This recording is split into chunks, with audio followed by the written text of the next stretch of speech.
The following program is hosted by immature, irreverent, obnoxious, and often disgusting young men. Listener discretion is advised. This time on Nude Clan, toss a coin to your witcher. Shall we play a game?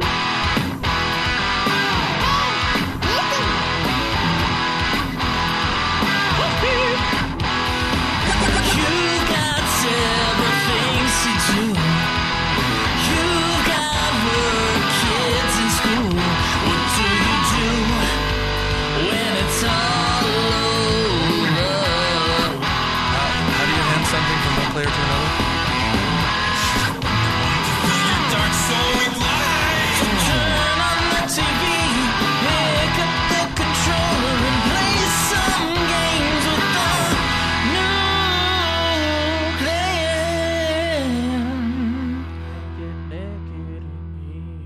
Welcome, ladies and gentlemen, to another episode of Nude Clan, the video game podcast where we review TV shows that are sort of based on games, but also mostly based on a book series. But you know what? When it was first brought up by Craig, I was like, yeah, that makes sense. So hey, here we are. We all watched The Witcher. I think the last one to finish was actually Zach, because he said he had like the last 2 episodes to watch. So I found out Before. I had I had watched. I only had one left. I thought I had 2, but I only had 1. So I don't know what happened there. Oh, there you go. You just watched had one in his sleep. I did. Yeah. He Netflixed and chilled himself to sleep, and then it was auto playing. I was just thinking of Yennefer the whole time. I was like, nah, I'm going to bed. Yeah. Yeah, so we're going to be talking about the TV series from 2019, and I guess it's renewed for another season, so hey, Netflix obviously appreciated the numbers from it, so that'll be something to look forward to. Yeah, I think reviewing. they said something like the end of this year or fall is when it's going to come out. I thought it was Oh, wow, 2021. nice. Was it? Yeah. That would make sense, although I don't understand why Netflix takes forever for everything. Like, that was one of the things that pissed me off about Stranger Things, because I was like, oh, this is, it's kind of a fun little show around Halloween time. Like, it fits the theme. It's really creepy, and there's all this weird shit happening, and it's like a fun, like, old campy horror thing. And then the 3rd season, they waited until, like, summer. And then the season is based on summer, so it kind of fits. But I never finished watching it. I watched, like, 1 episode, and I was like, no, this was a fun, like, campy Halloween thing, and now I just don't fucking care. Because that was the appeal to me. And Netflix, it's like, why does it take you a year and a half to make a season of Stranger Things? Like, I don't understand how it takes so fucking long to do some of this shit, but whatever. The Witcher I can understand if they're taking another year, because it actually has like a shitload of effects and like a bunch of work put into it, but I don't know. What I'm getting at is Netflix puts out mostly garbage, and sometimes every once in a while something sticks, and then that's just all they have to do. And we'll discuss whether or not we think The Witcher sticks soon. But before we get into that, since this is our topic episode and not our game review episode, what have you guys been playing for the last couple weeks? What's been going on? For me, just some 7 Remake and some Animal Crossing. That's pretty much it. How are you liking the 7 Remake now? Are you coming around on it, or Nope. are you still a little... The thing is like it feels. I think people who have played the game, like the original game, might not like the way that they like inflated the game. Because I mean, I'm like near the end of the game. I probably have like 2 hours left, and I have like 22 hours in the game. And I've done like all the side quests that I could find. So, I mean, I'm going to have the game done at like 25 hours. And easily half is because the game is fluff. Like, I'm in the Shinra building. And there was literally a part where they make you slow walk. Like, they force you to slow walk. and they won't let you move on until you watch like this little 2-minute video on the wall. That's the worst. I hate And it. they I do- hate it when it forces you to slow Yeah, down. dude, it did it twice. And I'm like, wow, this is nothing but fluff. Like they just like add way too much shit that they don't need to add. And they like force you to slow down like multiple times also to like add time to the game. Like it's literally just nothing but padding. The game literally, like this entire game could have been 10 hours. But they chose not to do that. They could have added way more game, way more parts of Final Fantasy VII Remake. They could have just done the entire thing in one game, if not broken it into 2 parts, if that's what they I'm wanted. surprised they didn't release the entire game. They could have. They Yeah, honestly why could didn't have, but... Craig, 'Cause we're past the time of needing several discs. Yeah, Craig, I'm having like an end of the road feeling here. Like I feel like our conflict with each other, of like trying to like fuck with each other. I think it's finally ended just now, and I've realized that the whole time it doesn't matter what game you have to play. There's going to be something that you can rage on. That's not necessarily true. I mean, there's stuff that I do appreciate about the game. There's like quite a bit. Like I love the added depth to the side characters like Jesse and stuff. But there's just it feels like they didn't have a plan going into doing this. They were just like, we need to like start making Final Fantasy VII Remake for a cash grab, and they fluffed it out. Like the entire game is just a 5-hour section of the original game. And this entire thing, if they left it at the same pacing as the original game while still adding the stuff that they added, literally could have been like 7 hours long. Yeah, I mean, I guess what I'm getting at is that we're closer to our natural end game, like our predestined end of you and I just sitting in those bathtubs at the Viagra commercials, like touching each other's fingers with the fucking vineyard in front of us. the dual bathtubs. Yeah. Or we're just one step closer, I realized. It's like, that's it. That's the end. That's when we die. We'll be in those fucking bathtubs, like finally able to get erections. Looking at the sunset. Yeah, watching the sunset over the geekdom fucking vineyard. That's where it all comes to an end. But no, I don't know. I haven't really played it yet, obviously, but it's kind of gotten sort of mixed reviews. A lot of people really love it, but it's hard because I'm in this, the Final Fantasy community.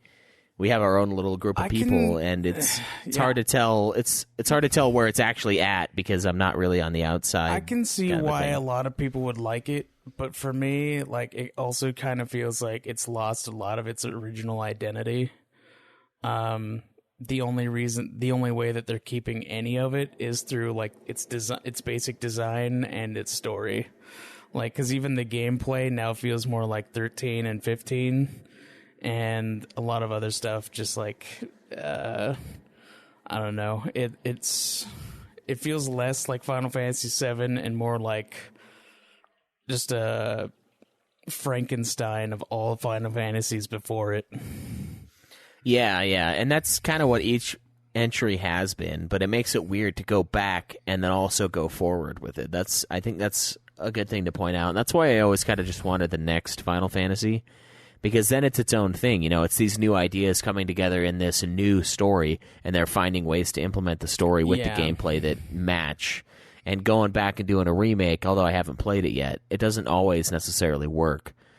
Although, like with Resident Evil 2, every one of us liked that game, and that was a remake. But at the same time, I don't know. It's just different. It's weird. I don't know. I'll have to get into the game. I've never played any of the previous. I mean, like other than Resi 4 and 7, I've never played. The original Resident Evil 2. So that was kind of a new experience for me. But for this game, it's like I don't know. I think people love it just because it feels like a lot of the other Final Fantasies, rather than it feeling like 7. If you know what I mean. Yeah. Yeah, So that's it's how it has a certain amount of comfort, and I think that's why people really like it. And because it's not the same exact story, and they're like, "Oh, it's new stuff," and so they feel like they're getting something new. But at the same time, like, I feel like it lost its identity by being something completely different. Not necessarily in the story, but at least like the gameplay changes. Yeah. With Resi 2, though, excuse me, I definitely think the remake is a better game. So, but I could see that, like, coming from looking at it from the outside for you for that game versus 7. But I don't know. I hope I really like it. I haven't had time to play it yet. But I'm glad you at least like some of the elements of it. And I heard that the ending seems to be pretty good from what I've kind of gathered. Oh, I called the ending from like 2 hours into the game. I knew exactly what was going to happen, and it's basically been confirmed for me that I'm right. So, and it's all because I know Nomura, and Nomura should not be in charge of directing games anymore. That's a big thing for me. Is he just needs to stop. He needs to take. He literally needs to take like a 5-year break. Stop it. Get help. And then let him come back and see if he can do something different. But I don't think they'll do that because he's the only director that Square seems to have right now. They rely on him too much. Yeah, one of the things that I've noticed, and I haven't played Kingdom Hearts 3 either, but a lot of the features that I was seeing on Twitter and stuff like that, it was stuff that 15 had. Yep. And like one of the things I got ticked off about that, I was like, man, can a game not have its own identity anymore? Like, do they have to find one good idea? And they're like, now all games must have this.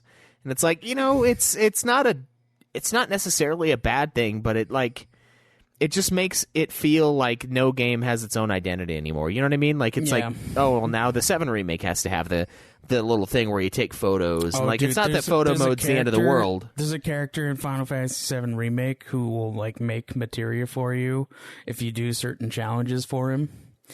And he will literally say shit like, I've come up with a new materia. Yeah, see? It's stuff like that. Like, they just can't let it go. And it's like, you can have like you should be able to have a conversation like, oh, do you remember that feature from, such and such game, like the 5th in this series of 10? That was a pretty cool feature, huh? Yeah, it's like, it's weird they never use that again. Like, that's a totally acceptable conversation. But Square, it's like, no, if they liked it, you're getting it again and again and again. And even it's like, if you God didn't damn it. Like it. We thought it was good. Yeah. Oh, yeah. We liked it, and now you will eat it. It's like, it's okay to have differences and shit. Like, I that's what makes it so cool. But yeah, I've basically decided to treat it as a new entry in the series, kind of, at least where it comes to combat. Because that's how they're sort of treating it, as their big main game they're focusing on. And to me, that's why the combat is like a mix between the more recent games, is because they're always trying to make the best combat they can. I kind of feel like they should have just stuck with a version of 13's instead of trying to combine it with 15. Because one of the big problems I have with the gameplay is that it feels like, it's an action RPG, but then you spend like more than half your time in the menu telling people to use spells or to do abilities. And because of that, it breaks up the flow. And so it feels like you're trying to play Final Fantasy 13, but also with like the speed of an action RPG, which is not okay to me. It feels wrong. And one of the things I noticed too is that with 13, you would have your setups that you could make, and they would kind of do what they were supposed to do. Yeah. Like your other characters, you would have them in like certain classes, and they would utilize that class almost like a built-in gambit system. Yeah, like, okay, this is the most important. Is honestly the best part of Final Fantasy 13, and 7 Remake feels like it should have a feature like that, because what happens is like you get the different weapons, right? and you can attach materials to the different weapons, and the materials will stay attached to that weapon. So it feels like you should be able to switch weapons like on the fly, because the weapons have different like values. Like you'll have a high damage like physical damage one, and then a high magic damage one, and like various other ones that you should be able to switch to for depending on your need. And it doesn't have that kind of feature. You just have to like move materia off of the equipped weapon and then put it on a different weapon. So it's and then it just feels weird. Like it feels like there are features missing, and then I don't know. It just it feels clunky to me. Is what it is.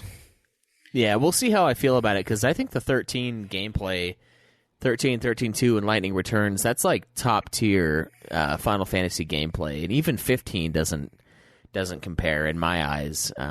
15 is fun, but it also gets pretty repetitive once you know, hey, if it looks like a enemy that has like a shell, use the spear. Yeah. Like once you learn that stuff, it becomes pretty basic, and it's still fun, the dodging and like the moving around. But 15 also doesn't have endless menu time like it sounded like it does in this one. So it seems like it's like they couldn't decide on what they wanted it to be, if they wanted it to be a classic kind of turn-based RPG or action. And I guess I felt a little bit of that in the demo, but not a ton. Yeah, so I think you'll feel. start feeling it more like on the harder fights, like on the bosses and stuff. Because like normal enemies, you can get away with basically just like smashing square and beating the shit out of them like you would in an action RPG. But with like more complex enemies and fights, then you really get that feel like it's a little clunky, where it's like you're spending half your time in the menu. Yeah. Only a few RPGs I played, I've allowed that to not piss me off. Tales of Zestiria was one of them where I was like not bothered by it. But that's also a really good action RPG too, so I was like, the menu was just the setup usually. It wasn't like use the menu in the middle of a fight. It was, I'm going to be in this menu forever because it's an RPG and they want you to fucking look at their amazing menu and jerk off to it. Yeah, they want you to customize the shit out of your stuff constantly. Yeah, and that's fine. That's a menu thing to do. So, but in combat, I'm interested to see how I feel about it, because Joe was more negative about it coming out, and I think he loved it. He released a mini-sode about it on the Ultima feed. And yeah, I didn't listen to it because he told me not to. But he's like really wanting to talk about the ending. I know he really likes the story of it, but I don't know how he feels about gameplay or anything. Yeah, so I hope to get to that soon, because I'm gonna platinum that thing. I think we're both gonna platinum it before we review it. Dude, I would not recommend that. You have to play through it twice in order to plat. I would play. Yeah, twice. I know. I'm having a lot of fun with it, actually. Yeah. No, I'll do it I'm twice. just saying not before you review, because like you'd have to play it twice. So yeah, I think we're gonna do that though, because he's starting the hard playthrough, and he sucks at games, so I'll probably be able to catch up. Although apparently I'm only 33% better at shooters than him, and I'm like, bitch, you played Doom Eternal on the easiest difficulty. That ain't no 33% fucking increase. And I kept saying Hurt Me Plenty. It's actually, I wasn't playing on Hurt Me Plenty. I was playing on the one above it. Yeah, Ultra Violence. Because that sounds like the ultimate one, but the ultimate one is always Nightmare, so. Yeah. Oh, unless it's Doom 3, because they have to be different, and it's veteran. There's been some good difficulty names, like that one, and then God of War, the Give Me God of War. I don't know, I just like him. I like when they name them different than easy. Yeah. Hard. Yeah, God of Wars are cool. Yeah, I like theirs too. I like it. I just want it to be consistent throughout the series is what I'm bitching at. And God of War kind of fucks it up too, because they're like God mode, and then the second game they're like Titan mode. It's like, I mean, that's fair because the Titans are pretty intense, but they do sort of get fucked in God of War 3. So I'm like, is it really harder than the God mode? They get fucked by you, so that's yeah. They only get fucked because you turn your eye to them. You're like, there aren't enough gods for this game. Let's get some fucking Titans in here. You fucking kill the bitch that's been helping you the entire series. You're like, yeah, Well, she did, like- you're She betrays next. you first, like hardcore. Yeah, That's true. She goes full cunt on you, so you gotta like bring the vengeance. You gotta rip her fucking heart out of her chest. Yeah, dude, Kratos' vengeance is swift. They're fighting. Yeah. What is it? Fighting Kronos is pretty fun too, though. Yeah. God. I kind of want to get the remaster of 3 on PS4. That's the only one I don't have the platinum for. Is the remaster of 3. I didn't realize it was a separate trophy list, and I was like, fuck.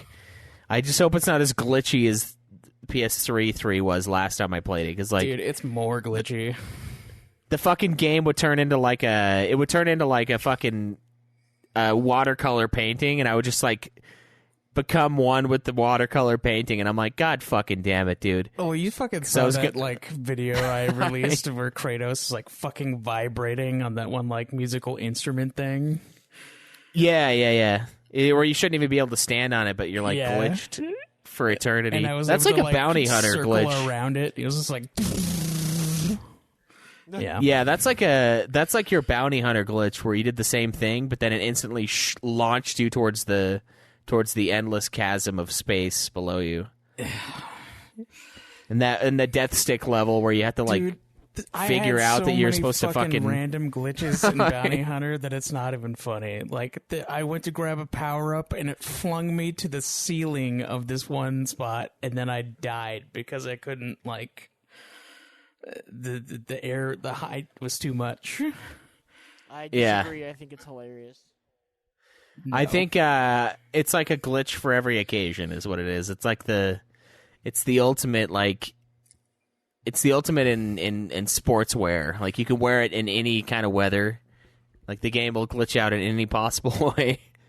Dude. And you can compare it to any glitch. It's the once and future glitch Dude, is what I it is. had at It's like least you can like compare 2 it or all 3 the time. glitches every single level in Bounty Hunter, and there's like 18 levels. Yeah. The once and future glitch. The once and future glitch. Fuck yeah. I don't know. I'm excited to play it. What about you though? I guess we can do Zach because you already talked about your 7. You've been playing that. What else you got going on? We're just gonna skip me. Yeah. You're next. Just kidding. After Zach. So I'm playing. The order is sacred. Oh my god. Is Okay, do you want to go, Cameron? What have you been playing this week? Yes, I will go because it is my turn. No, I don't care that much. You can go, Zach. Okay, so yeah, 7. Resi 3. Blasphemous. Call of Duty with the Boys. Animal Crossing. Wargroove. And I think there's one more, but I can't remember. Wargroove. Yeah. Is that where you just play a first-person shooter listening to Five Finger Death Punch? Yeah, No. You gotta, like, every 10 seconds, you gotta like punch a wall and do a 360 no scope. It's insane. Yeah, No. and then call someone a bitch. And choke a It's monster. it's an indie tactical RPG, is what it is. Oh, okay. And like the kill streak, it's like you get a triple kill, and it's like, did you hear the one about me getting a trip? It's a fucking... God, I fucking hate that band, dude. It's so fucking gay. Anyway, it's like the... So fucking gay. It's like so straight that it's gay. That's what it is. Cool, though. Man, you got a lot of games. I'm so fucking jealous of the, like, playing with the boys. Like, every time I hear that, my heart just kind of, like, dies a little. You could be playing with the boys, You could be. I know. or on at the same time you are. Throughout the week. Yeah, kinda. I haven't been on at all this week. This week, though. That's a break. I'm cracking up. Maybe we'll just have to set Fucking- some time on Saturday so you can play with the boys before you go to work. Crying. Yeah, if a fucking PlayStation works, I can play with the boys if it's Mine, not fucking... So mine never had problems on Call of Duty. Yeah, I guess I didn't either. Which is weird because it's a great looking game. I don't know what the fuck the deal is, but whatever. Yeah. What about you? I guess that's it, huh? That's just me. Fuck. I played almost nothing this week. I did play a little bit of Resi 3 just to make sure that Cameron. my thing wasn't glitching anymore. Well, that's good. Did you get out of the area And you were in? Yeah, I was in the very beginning, actually, and it was like when it started overheating, so I didn't really get much advancement. But now I'm in the fucking, like, electric panel puzzle thing. I finished it, but we had to record this, and I can't have the fucking Boeing 747 taken off while I record the podcast, so I had to turn it off. Dude, that one I felt so stupid on that puzzle. Like, I couldn't figure out how to get to the other side. And I was just running around in circles, killing those fucking spiders, and then I finally found the ladder. It's just like, I'm so disappointed in myself. You should be, yeah. I just kind of found it, and I was like, oh, this is kind of easy. It's just a lot of fucking spiders all the time. Yeah. Throat fucking me. I did play some Plants vs. Zombies, the original one on PS3. Just kind of messing around in there. I still think it's a really fun game. Trying to play those optional game modes like the bowling and the weird Bejeweled mode where you have to like match up the different plants. That one's kind of fun. Right. Just kind of like a fun little like 15, 20 minutes here and there. I still think that's like the best tower defense game like ever as far as I'm concerned. It's fucking great. So I messed around with that a little bit. I did play some Resident Evil 3 remake a little bit, and I played a little Final Fantasy 12 Zodiac Age because I bought it again for the Nintendo Switch. I was playing that on my breaks and lunches at work, but then I just started reading with my ear holes at work at lunch as well. I've been doing a lot of audiobooks, so I kind of stopped playing that. Plus, it's like annoying to, I don't know, like it works. The Switch is good for that kind of stuff, but for some reason with 12, I want to do a lot, and I can't really do a lot in like a 20-minute period, so I just kind of got tired of doing it. So I stopped playing that as well. But I think that's about everything. I played a couple rounds of Resistance on Resident Evil 3. Last Monday, my coworker, him and I got on just to like mess around for a few hours, and we actually won 3 straight games as survivors, which I was like, wow, I've never done that before. I've only won like fucking once as a survivor. It's a pretty fun game. I would like to play it with you guys. I'll definitely get the chance to play it with you, Zach, but I don't know about the others. Yeah. It's just kind of a fun little game mode. I kind of like it kind of a lot. This week I am going to join the Here's Johnny podcast for some Resident Evil Outbreak as well. So that's the future gaming. I think they'll probably stream it, and maybe I'll stream it too. Or if they do it, I'll just host them. So that'll be kind of fun. They want to run through that on the PC. So I'm excited to see how janky the fucking PC version of 1 is again. Because like I think they had to reverse engineer that game to get it online. Because Resident Evil 2, or Outbreak File 2, that one, it's like still available. So that one runs really smoothly on their little servers that they created. But Resident Evil Outbreak File 1 is like fucking super jank, man. Like you'll be fighting the final boss and he'll just like teleport. It's really bullshit. Especially when you're playing on like a harder difficulty and he teleports and you just like die from it. It's fucking horseshit, but I'm excited to get into that. So if you guys want to check that out, you can. But the important question, What did only Cameron real play today? Oh, nope. Oh, We're did just you gonna skip seriously me. not go? Oh yeah, Yes, you don't. fuck. You donated it to Zach. You got. This is what I said. The order is sacred, so now it's broken. So we don't get to know what I played. Don't be a bitch, It's all- Cameron. None of it matters anymore. It's all over. The pact, the seal has been broken. All right, Cameron. What about you? Just beg for a little bit more. Cameron, please tell me what you've been playing. Please. All right, my pride has been sufficiently stroked just enough. All right. It's fluffed. Ready to send. All right. This past couple weeks, I've played, of course, Call of Duty with the boys. I played Battlefield 5 with the boy. I played For Honor with a different group of boys.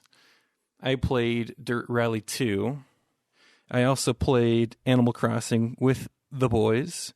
I played Octopath Traveler. I also played Sans Boys. Sans Boys. And I also played Final Fantasy VII, the original Sans Boys. Then I also played Transistor Sans Boys. Very nice. What is Transistor? It's the other title from Supergiant. Yeah, the guys who made Bastion. Okay. It's one of their other games. That's right. I was like, I remember seeing it, and I know something of it. But are you liking that? Yeah, it's fun. Nice. Yeah, they only have like 4 games, I think. Supergiant, or is it Supergiant, or is it? It's Supergiant. Supergiant Games.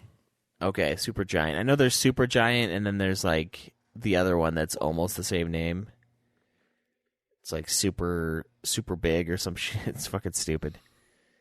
One of them is those guys, and the other one are the people that made that like horror game, the Until Dawn. Oh, it's Supermassive. That's what it is. Yeah, I want to make one that's like, it's like just mega big gaming, and just keep it like, just have all these LLCs and just make one game so that we can have all the like tremendous games. Yeah, tremendously huge the best. games. The best games, tremendous. You know it. Everyone knows it.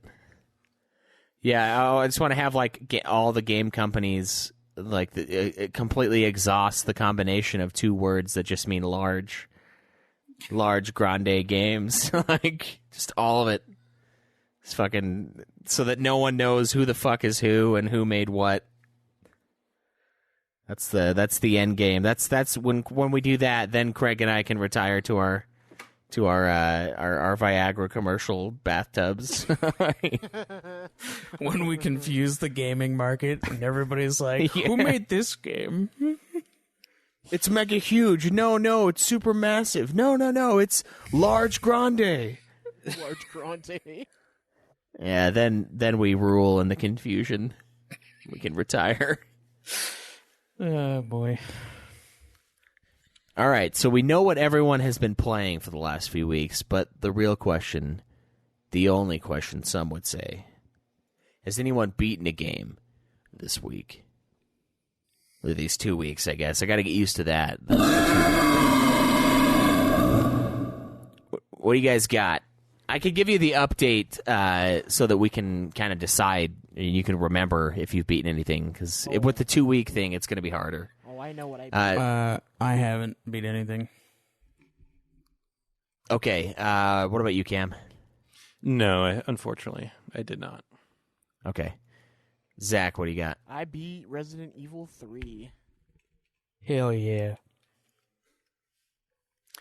Very nice. I didn't beat anything in that time frame either. So the Nude Clan Hog for the hosts is as follows: Caleb Craig and Caleb Schweiss in a 2-way tie with 7 games beaten, and Zach and Cameron also tied with 5 games beaten for the year. So that is where we are at, and yeah. Super exciting shit. You guys, it sounds like you guys are getting pretty close to that Animal Crossing, and a lot of people have asked us to decide what counts as beating it. It's when you get KK Slider on your island. That's the only that reason gives I'm you arguing credits. for that is because, yeah, it gives you credits, but to get KK Slider, you have to experience a good portion of what the game has to offer. Technically, there's a lot that you can still do after KK Slider, but I feel like it's a great point to say, hey, I've played the game. In order to get KK Slider there is basically the story, and on top of that, you have to have 3 stars for your island.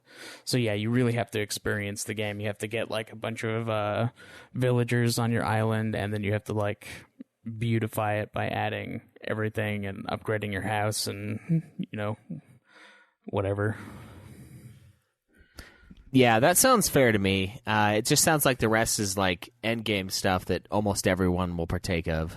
Yeah, but if you're, it's an infinite game, really. But they wanted to give you a little, somewhat story by being like, oh yeah, we need to make this island good enough to get the biggest singer in the world here. So, yeah, I would count that as hoggable if anyone's curious at that point. So. Good to know. I've almost given in to buying it. I've decided that once I catch up on stuff, I might actually buy it. I think you should. It's gonna have a lot of. It'd be interesting to see what you think about it, especially with all the new events they do. I think it'd be great. Yeah, they do like seasonal events, and Nintendo says they're going to be updating it for years. So I don't think they're going to be coming out with a new one like next year or for a while. Yeah, they haven't had an Animal Crossing for a while already. I think the last one I think was New Leaf, which was on 3DS. So okay, that was also a while ago. I think they did like a mini game on the Wii U or something. I'm not sure. I've never really played an Animal Crossing game until this one. Yeah, same. Yeah, I might pick it up. Everyone I know that's played it loves it. Like every single person, no matter how fucking different they are from everyone else that said they like it. It's just one of those things where I'm like, hey, I gotta try it. I don't want to be that douchebag that's like, that like posts something on their Facebook like a little fuck face. It's like, raise your hand if you've never watched an episode of Game of Thrones. It's like, don't be gay. Like, raise your hand if you're intentionally anti-popularity because you're a hipster, even though that is the popular thing, so you're contradictory to your own fucking movement. I feel like I owe the Animal Crossing community an apology because I have made fun of you and I have called your game shitty, and I've said other things I shouldn't say on a podcast or on Twitch, but yeah, I've had a lot of fun. I've had so much that stupid damn game, dude. Yeah, every time I drag my ass out of bed and come down here to record this on Saturday, which lately has been super late for fucking bullshit reasons, Zach's always playing Animal Crossing before we start. I can always hear his game going as I slowly obtain cognitive thought. Sundays are turnip day. That's the day you need to load up on nips. Yeah, oh, really? Yeah. You got to buy the nips, and then you got to watch the market. Nice. Are you talking like New York Stock Exchange here, or like Dow? Yeah, that's S&P 500 or what? No, it's much more volatile. I would liken them more to e-currency. Oh God. Okay. Yeah, so it's great. It changes violently every day, and it changes twice a day. Yeah, it changes twice a day, and it can be very drastic. So yeah, Bitcoins or any other e-currency would be very accurate. Hey, if we Friday afternoon, my prices were at like 444. Next day, they dropped down to like 105. So see, that sucks because mine was 44 on a Wednesday, and then Thursday they were 155, and I panicked and I bought. And I should have waited. Oh God. Years. Yeah, but see, that's another thing. Each of your friends will have a different price for turnips for purchasing or selling. And so if you have a large group of friends, it's easy to wait until someone has great prices to go sell on their island. Right, and that's what we've been doing now, which is great. And buying prices. Craig had the cheapest nips today. So we all went to Craig's island and bought. That sounds like insider trading. Are they going to lock you guys up or what?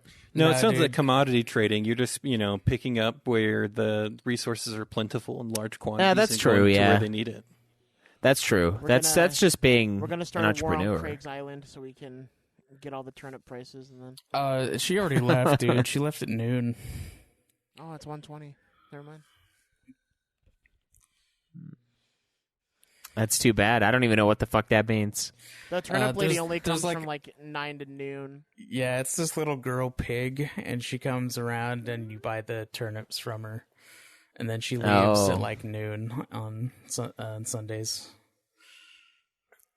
Got it. Yeah, I kind of want to play it. Honestly, I'm really thinking about it. If you get on, then we can have a huge island party. Yeah, it's got all. Dude, A4's on it. Brandy's on it. You gotta see Cam's ballroom. Yeah. Yes, the ballroom. It's fantastic. It's a good time. Nice. Yeah, I think I'll give in. It's I'm tired enough that my willpower is zero. Tired enough. It's just And a plus really fun passive game is really all it is. Yeah, I think that might be what I need to just kind of like mess around with on It's kind like of a lunch break or it's something. kind of like the ultimate palate cleanser in a way. Like if you get mad at a game, you can just go play some Animal Crossing, and then you're like, yeah, No, it's like exactly. it's like the Zen game.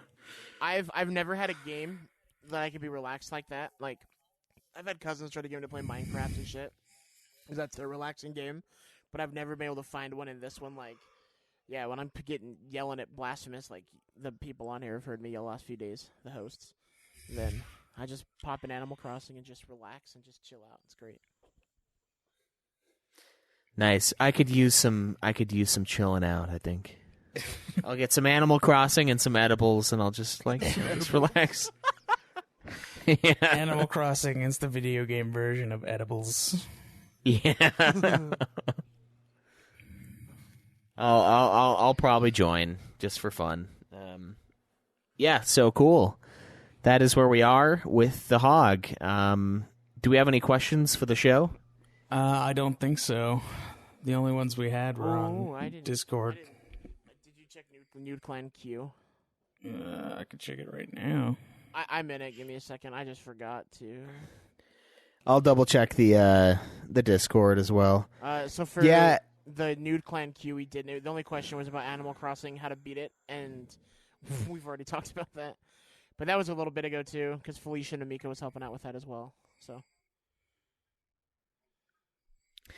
All right. Oh, it looks like we got a few on Twitter that I haven't seen.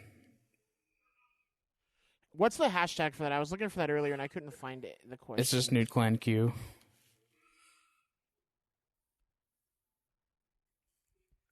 What have we got? Let's see. I'm trying to see which ones. Well, we got quite a few. How many do we want to do? Just one? It depends. So we could maybe do one or two. Depends on the depth, I would say. Because if they're old ones, I don't want to let them sit for too long. All right. First one is from Gabriel Jones. He says, if you could only pick one game, excluding Doom Eternal, to go into 3-month isolation with, which would it be? Also, who out of the 4 hosts would win a fight over the last toilet roll? Did we not answer this one already? We've had one before where we've fought, but I don't think we've answered this one. It was back from March, and we haven't checked the Twitter for a month.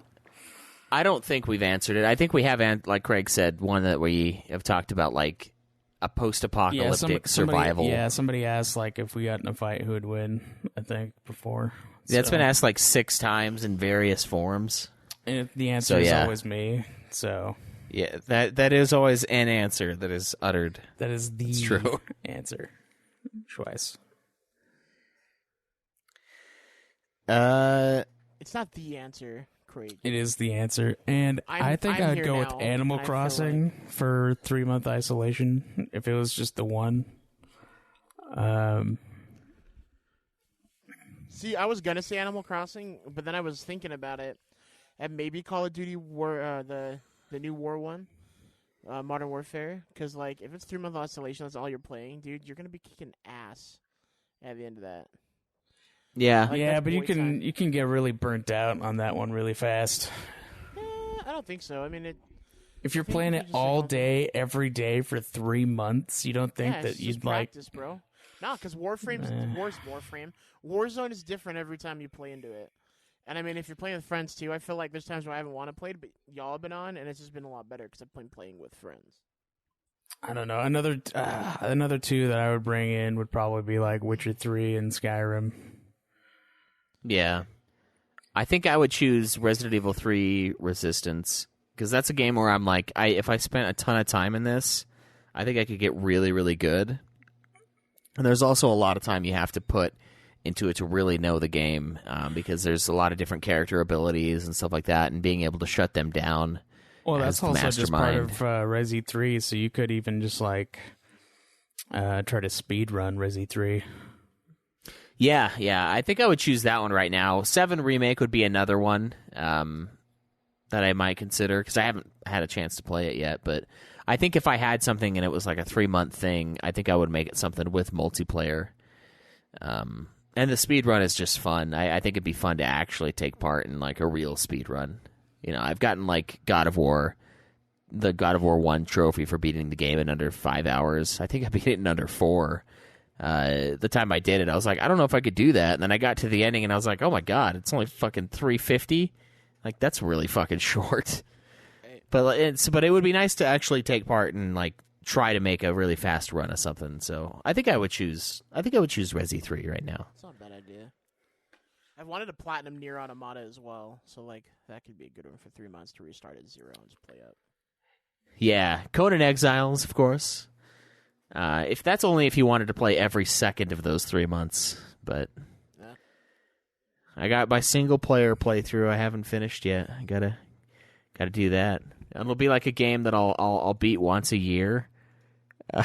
Once a year? Yeah, just keep hogging it in like various forms. Jeebus, dude. Just, get that report from PlayStation every year, and Conan Exiles is always at the top every time.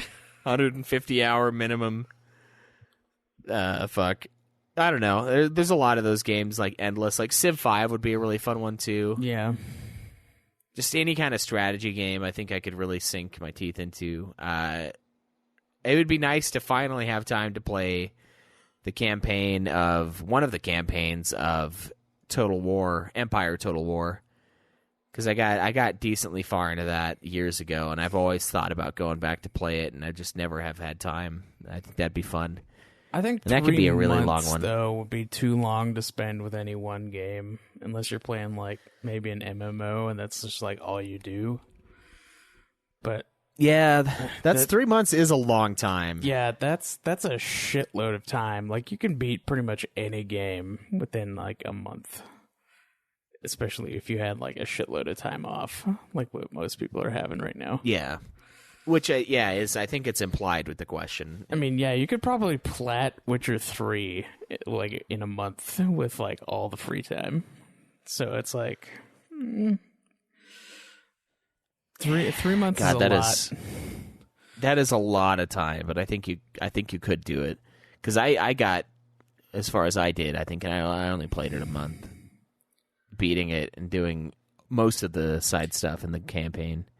And that's a long fucking game, but even then, Yeah, dude, I have 100 hours in it, and that's from beating like all the DLCs as well. yeah, that's like the best value in gaming right now is that Witcher 3 like full collection, because I only paid $20 for it, and I've already put like 80 hours into it. I haven't touched the DLC stuff. I haven't even fucking started those missions yet. Oh, It's dude, just they're so so much good. to do.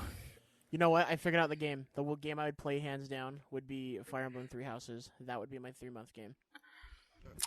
Yeah, That's what I would do. you could get those 6 different endings, and then that And the DLC DLC. storyline. Yeah, That's what I do. That's 100% what I do. There you go. I mean, it is That's- a 60-hour game, so like playing through it 6 times. There you go. That's what I kind of want it to be like my side goal this year is just to get all the endings in that game, like by the end of the year, and the DLC mission. Just get everything done. It's crazy. It's I a would, lot. I would keep a save point like at the turning point, so you don't have to play the entire game over again. Someone was saying, yeah, like to save it where you get to choose the house. But the thing is, like, Well, if I'd have not done, only if where I'd- you choose if the I'd have house, done but that- like that one part in the story where we were playing. right. Like, you know how it gives you the option to like either right, save but like, or since I already did the option though, I only have one option to do, and now that I know what I'm doing, I can just go straight into that. You know what I mean? yeah. Like it's too late for me to go back and But save it. but like I had a save point like right before that moment, so I like now have smart. another game where I can just play through like the story Does where you every- did. Does every house have 2 endings? Yeah, dude. I'm pretty sure they do. Fuck. Plus, there's the story DLC thing. So I'm doing it.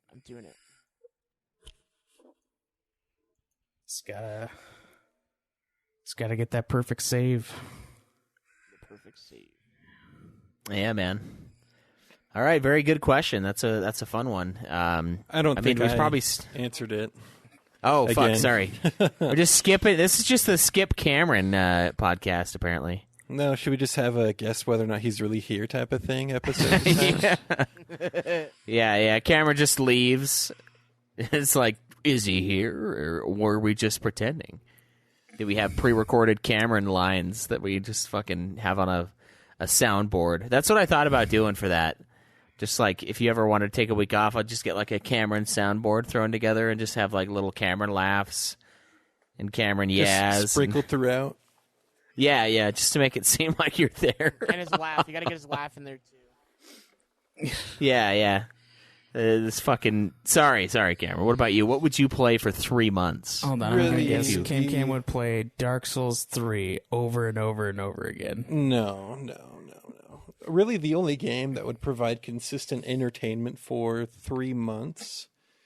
Octopus Train. No. It's got to be Conan Exiles. Got to be exiled for 3 months.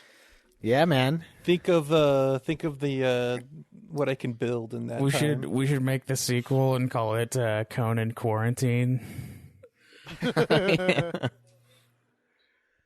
Where you're it's the world, but it's all indoors. You're just But stuck then inside. you have to beat it. And if you not venture using outside, cheats, you have which I to think have a would take that mask. much time. Oh, it's Sandstorm always on. Oh, dude, that kind of works. That would be brutal. Yeah, dude. Sandstorm always on everywhere, so you have to build a mask to go outside to not die from the sandstorm coronavirus. Exactly. Yeah, I was going to say Sandstorm's only in the desert area too, so if you just live up north, you're fine. What we'll do like Ice Storm or some shit up there. I don't know. Oh Poison no, we gas could do our a Dune playthrough with the Sandstorm always on. Oh fuck. Muad'Dib. Oh, that would be kind of You know- fun. Set up like a Dune world. An open world Dune game would be pretty sweet. Yeah, like a Dune MMO kind of thing. Well, not necessarily an MMO, but an MMO would also be cool. Like maybe more like a Conan play thing where style it's would like it have, multiplayer. It could be like a Witcher 3 type deal. I would think of more like a survival kind of thing, like maybe like The Last of Us, or not? Yeah, The Last of Us multiplayer, where there's like some combat, but you're trying to gather resources to keep Well, people alive 'cause, and like, like It could be like shit like that. You like could a- you could maybe- ride the worms to like get to the different places as kind of like a fast traveling sort of Yeah, deal. but you have to There's, earn like, a that. bunch of It's different, not, like- it's not straight up. Yeah. Well, yeah, you'd have to get it at a certain point, yeah. But like, Yeah. and then it would also be like somewhat of a. There'd be like a survival thing where you'd have to like keep getting moisture because your steel suit can't like keep all of it for What? you. What's that game that was on PS3 where you're like in that alien ice world and like you had body heat and like while you were out it would slowly drop down and you had to find like the heat to like replenish it.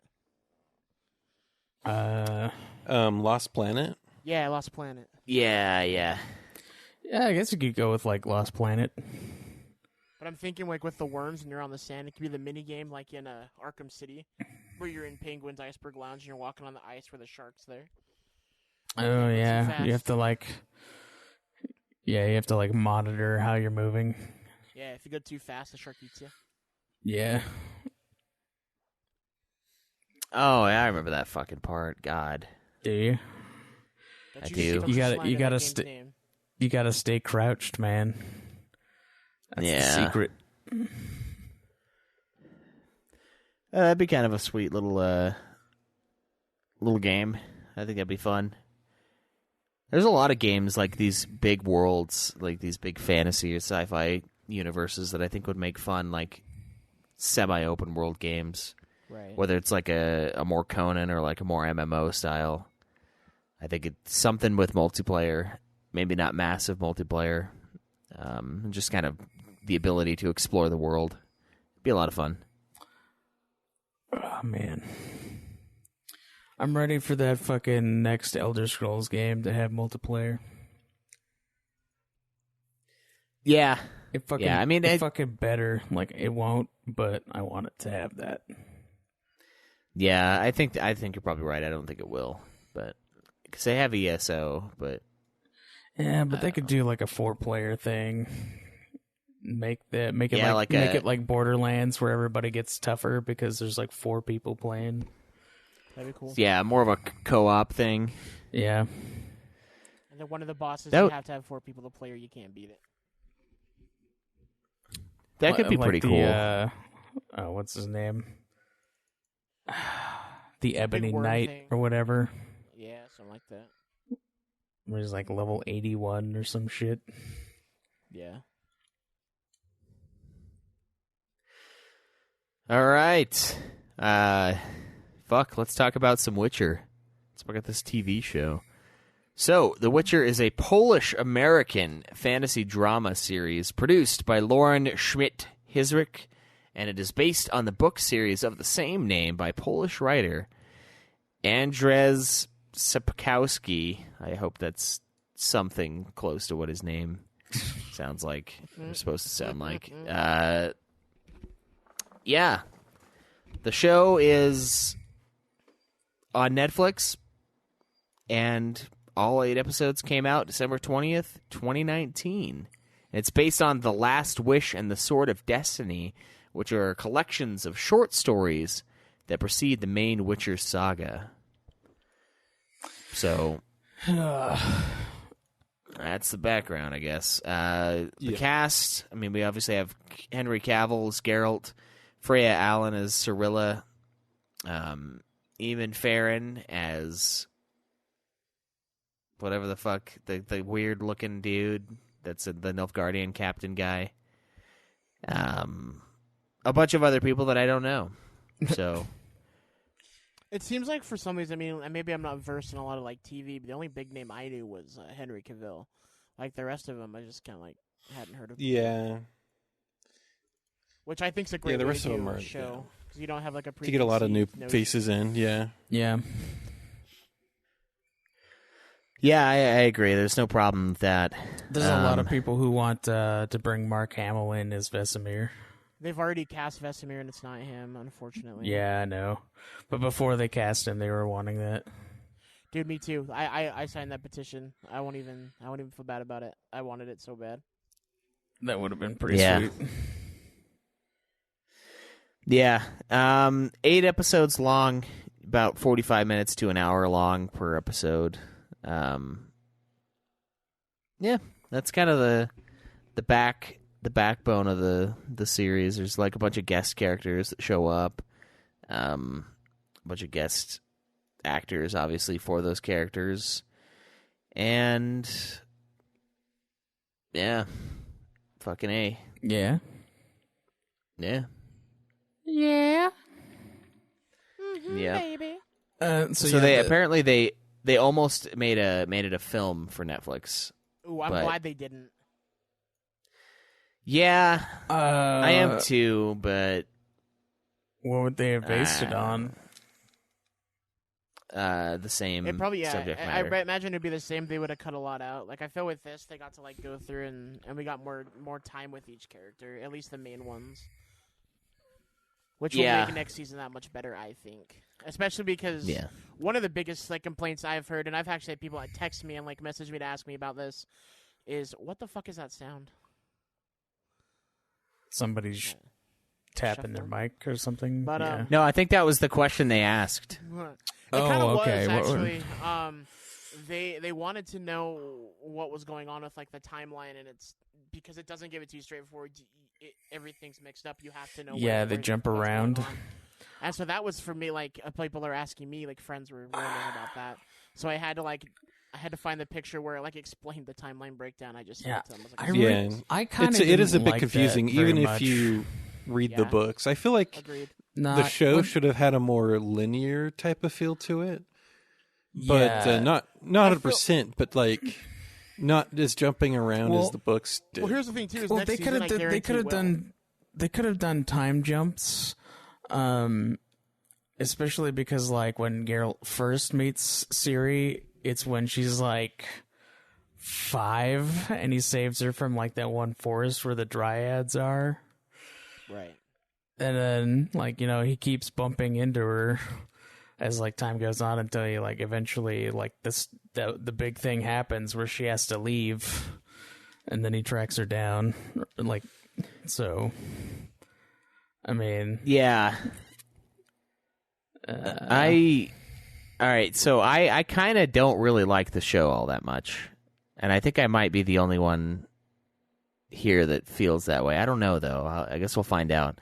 I think that they either should have gone with a more Conan mini story style of episode, where it's each episode is its kind of own self-contained story, which they did a couple times, like the one with the dragon and the egg, where the guy was the dragon. That was like an episode that was very self-contained. that was But then they also basically because tried they to were have kind of caught up with like the timeline. Yeah, but The last, I feel like 2 or they 3 episodes is like where everything's kind of caught up, so it's like they can do a solid episode. But the first like 5 episodes are like all over the place. I think the second to last episode is a bad episode of TV. I think that thing sucks. Which one was that again? So that was the one where Nilfgaard is invading Sintra again, because we didn't see that enough in the first episode of the show. We get the Law of Surprise. It's basically the one that like explains that everything is not happening in order. Because before all of that, it's all just like a shit show, and you have no idea what's going on. And it's like, okay, what? I thought this bitch was dead, and she's not. And this episode is mostly the first episode, but it's like Geralt escaping. I think that episode sucks, dude. I think it's bad. I think, yeah, because they jumped around in a weird way, like it wasn't told well. Because, yeah, the Law of Surprise is like the big thing. And they could have just done that as like one of the first episodes, to be honest. Yeah.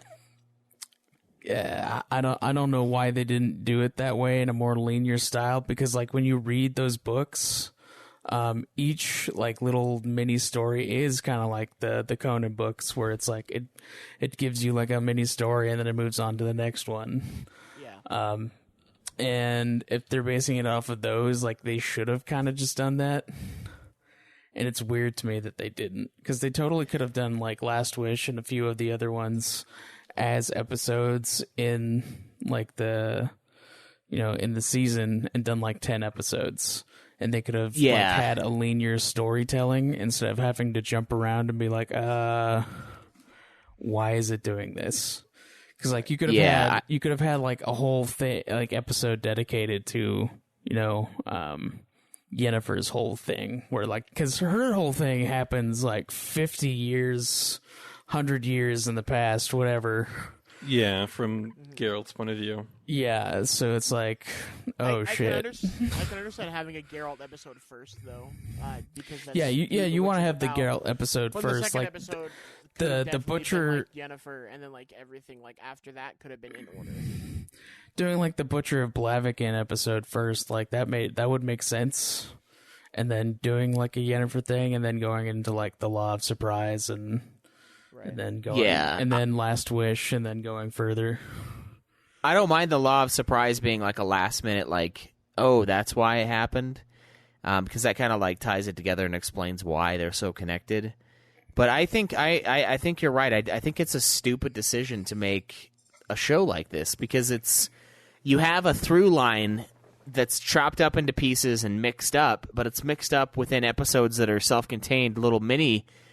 Like stories almost. It's almost like they should have decided whether or not they want to have a linear storyline like a Game of Thrones thing, where it's a season that has an arc and it has like a beginning, middle, and end, and it has a through line story, or it's a bunch of minisodes like the Conan novel that Craig and I read, or that's just a bunch of short stories.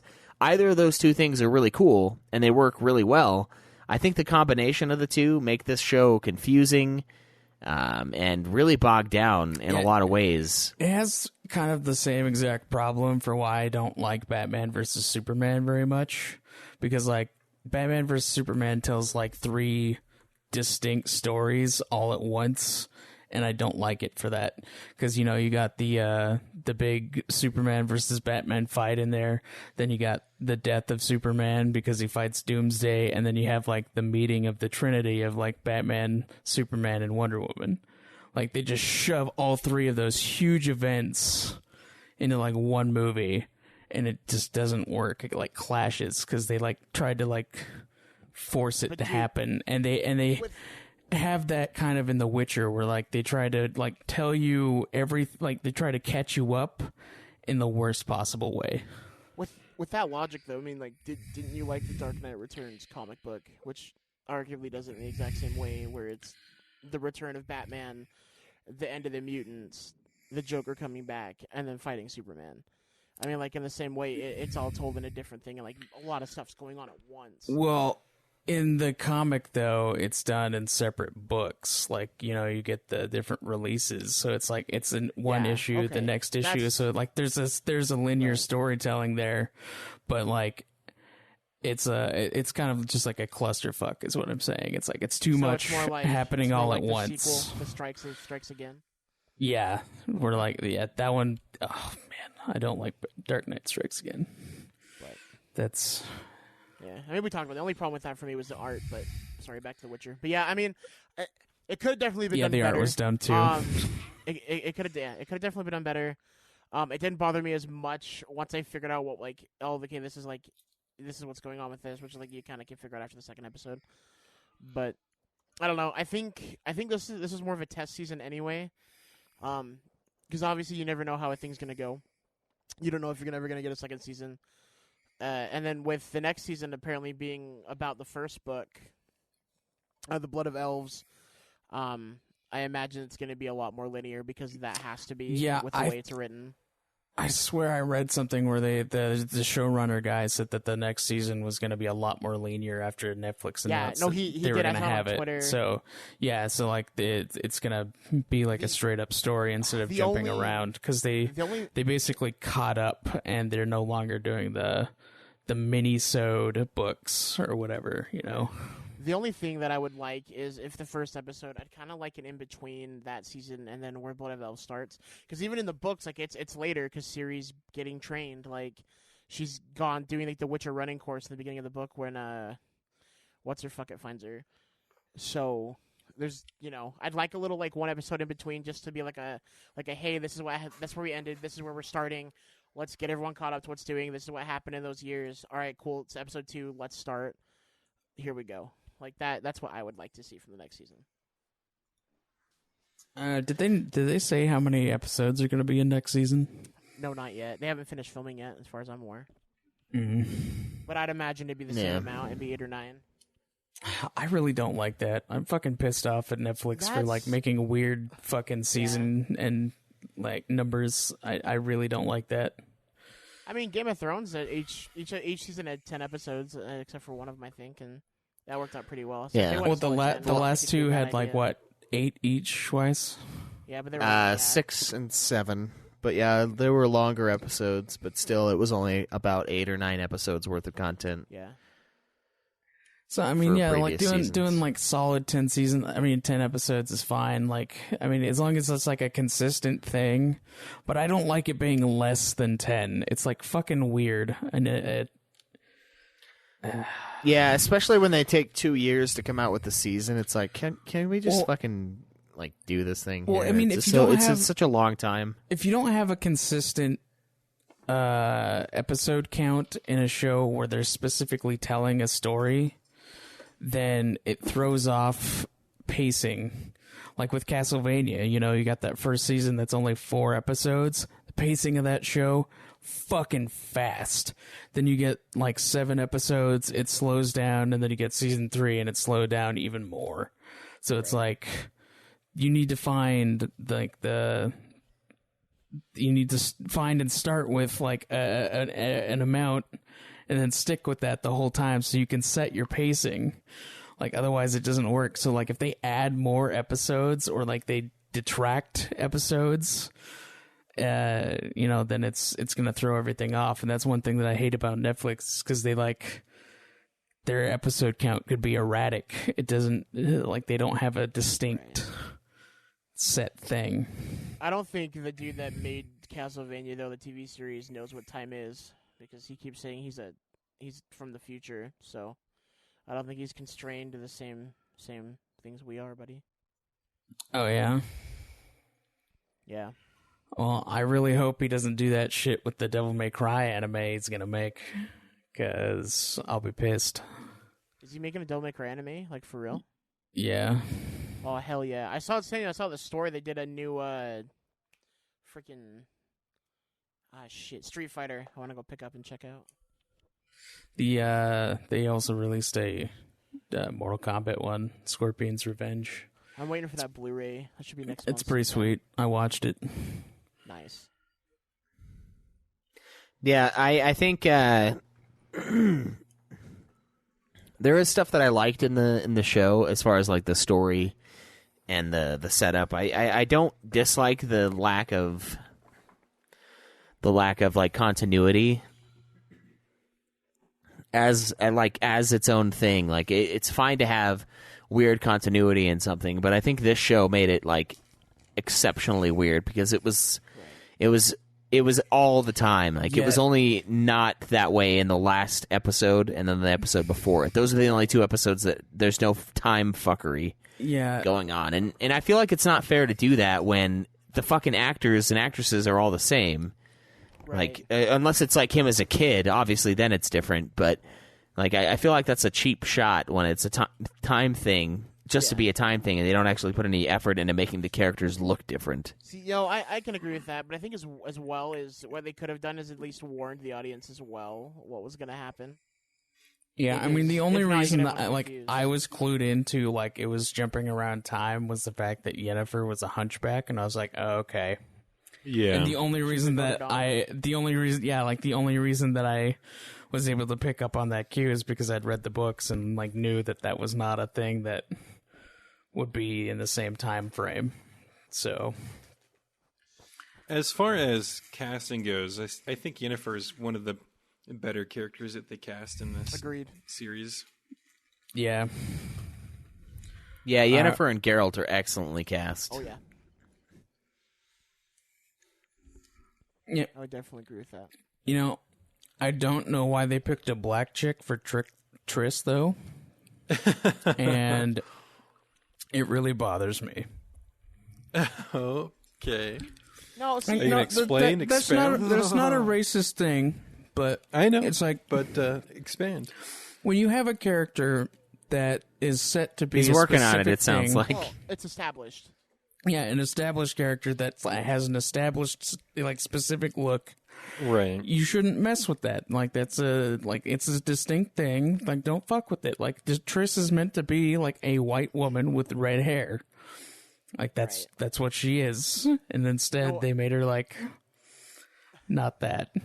Well, here's the thing, too, with that is I hate the argument. I also when hate you how make she's that. so much of a wallflower in this one too. Yeah. Oh yeah, she has like Yeah. she only shows up to explain shit, and that's really stupid.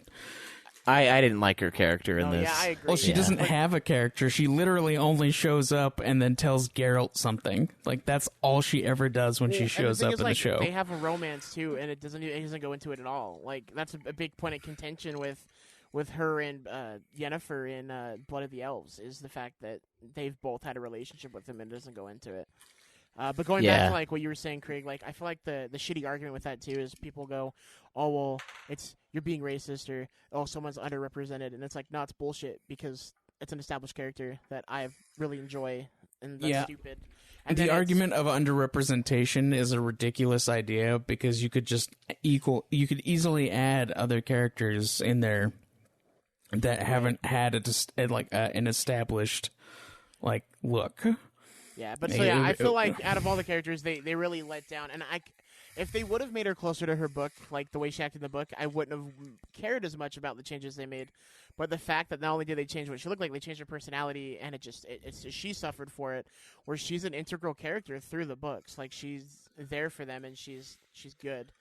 So it was a bit disappointing on that end. I have kind of the same thing with Yennefer because like I don't know why they made her an Indian woman, but it does something for me. I'll be honest.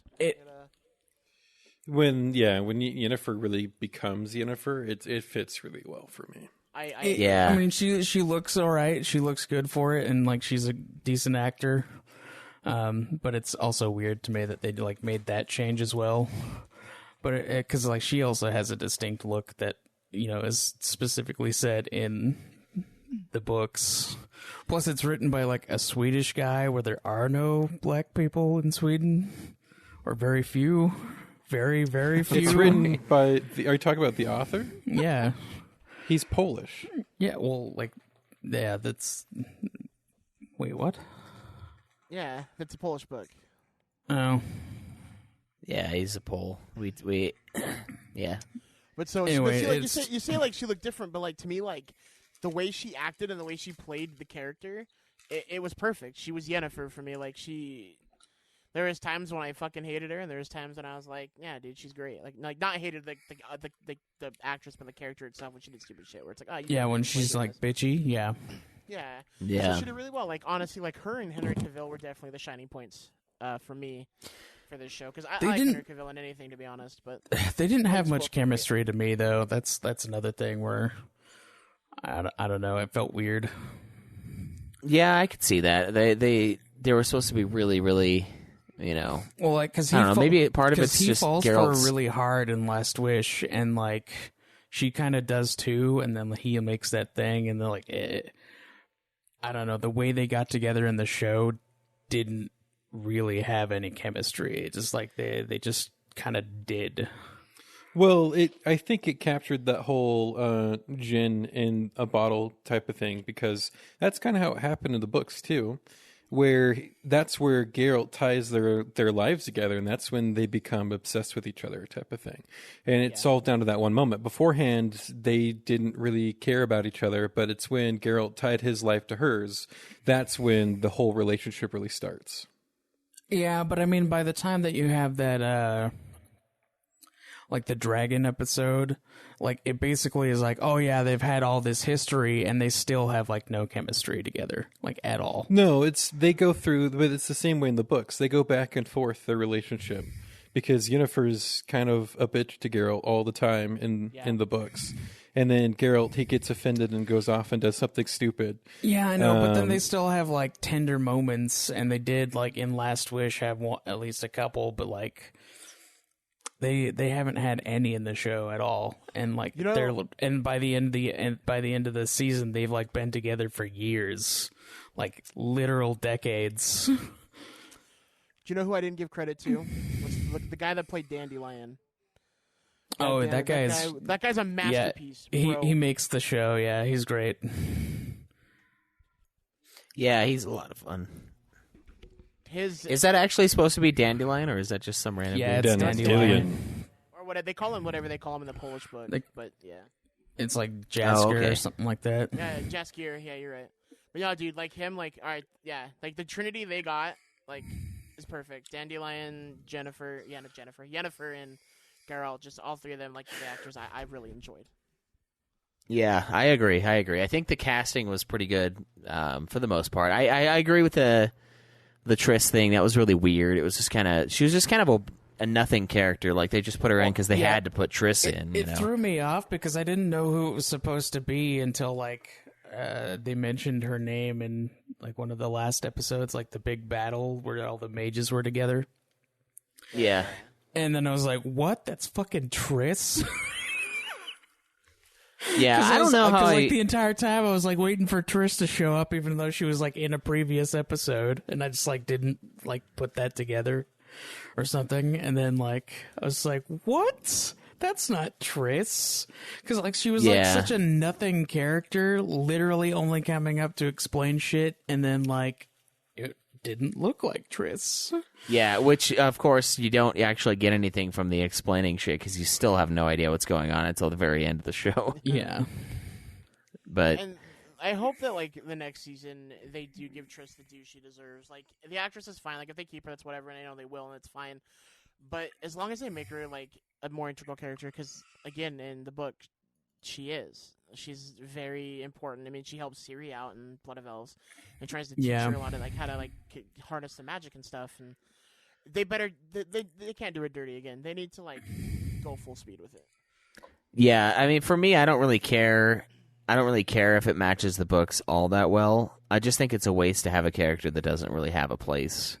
And there are a few in the show that I feel like they could have cut, and it wouldn't have made much of a difference. And she's probably one of them, or it's a named character that doesn't really need to be a big thing. I liked a couple of the episodes quite a bit.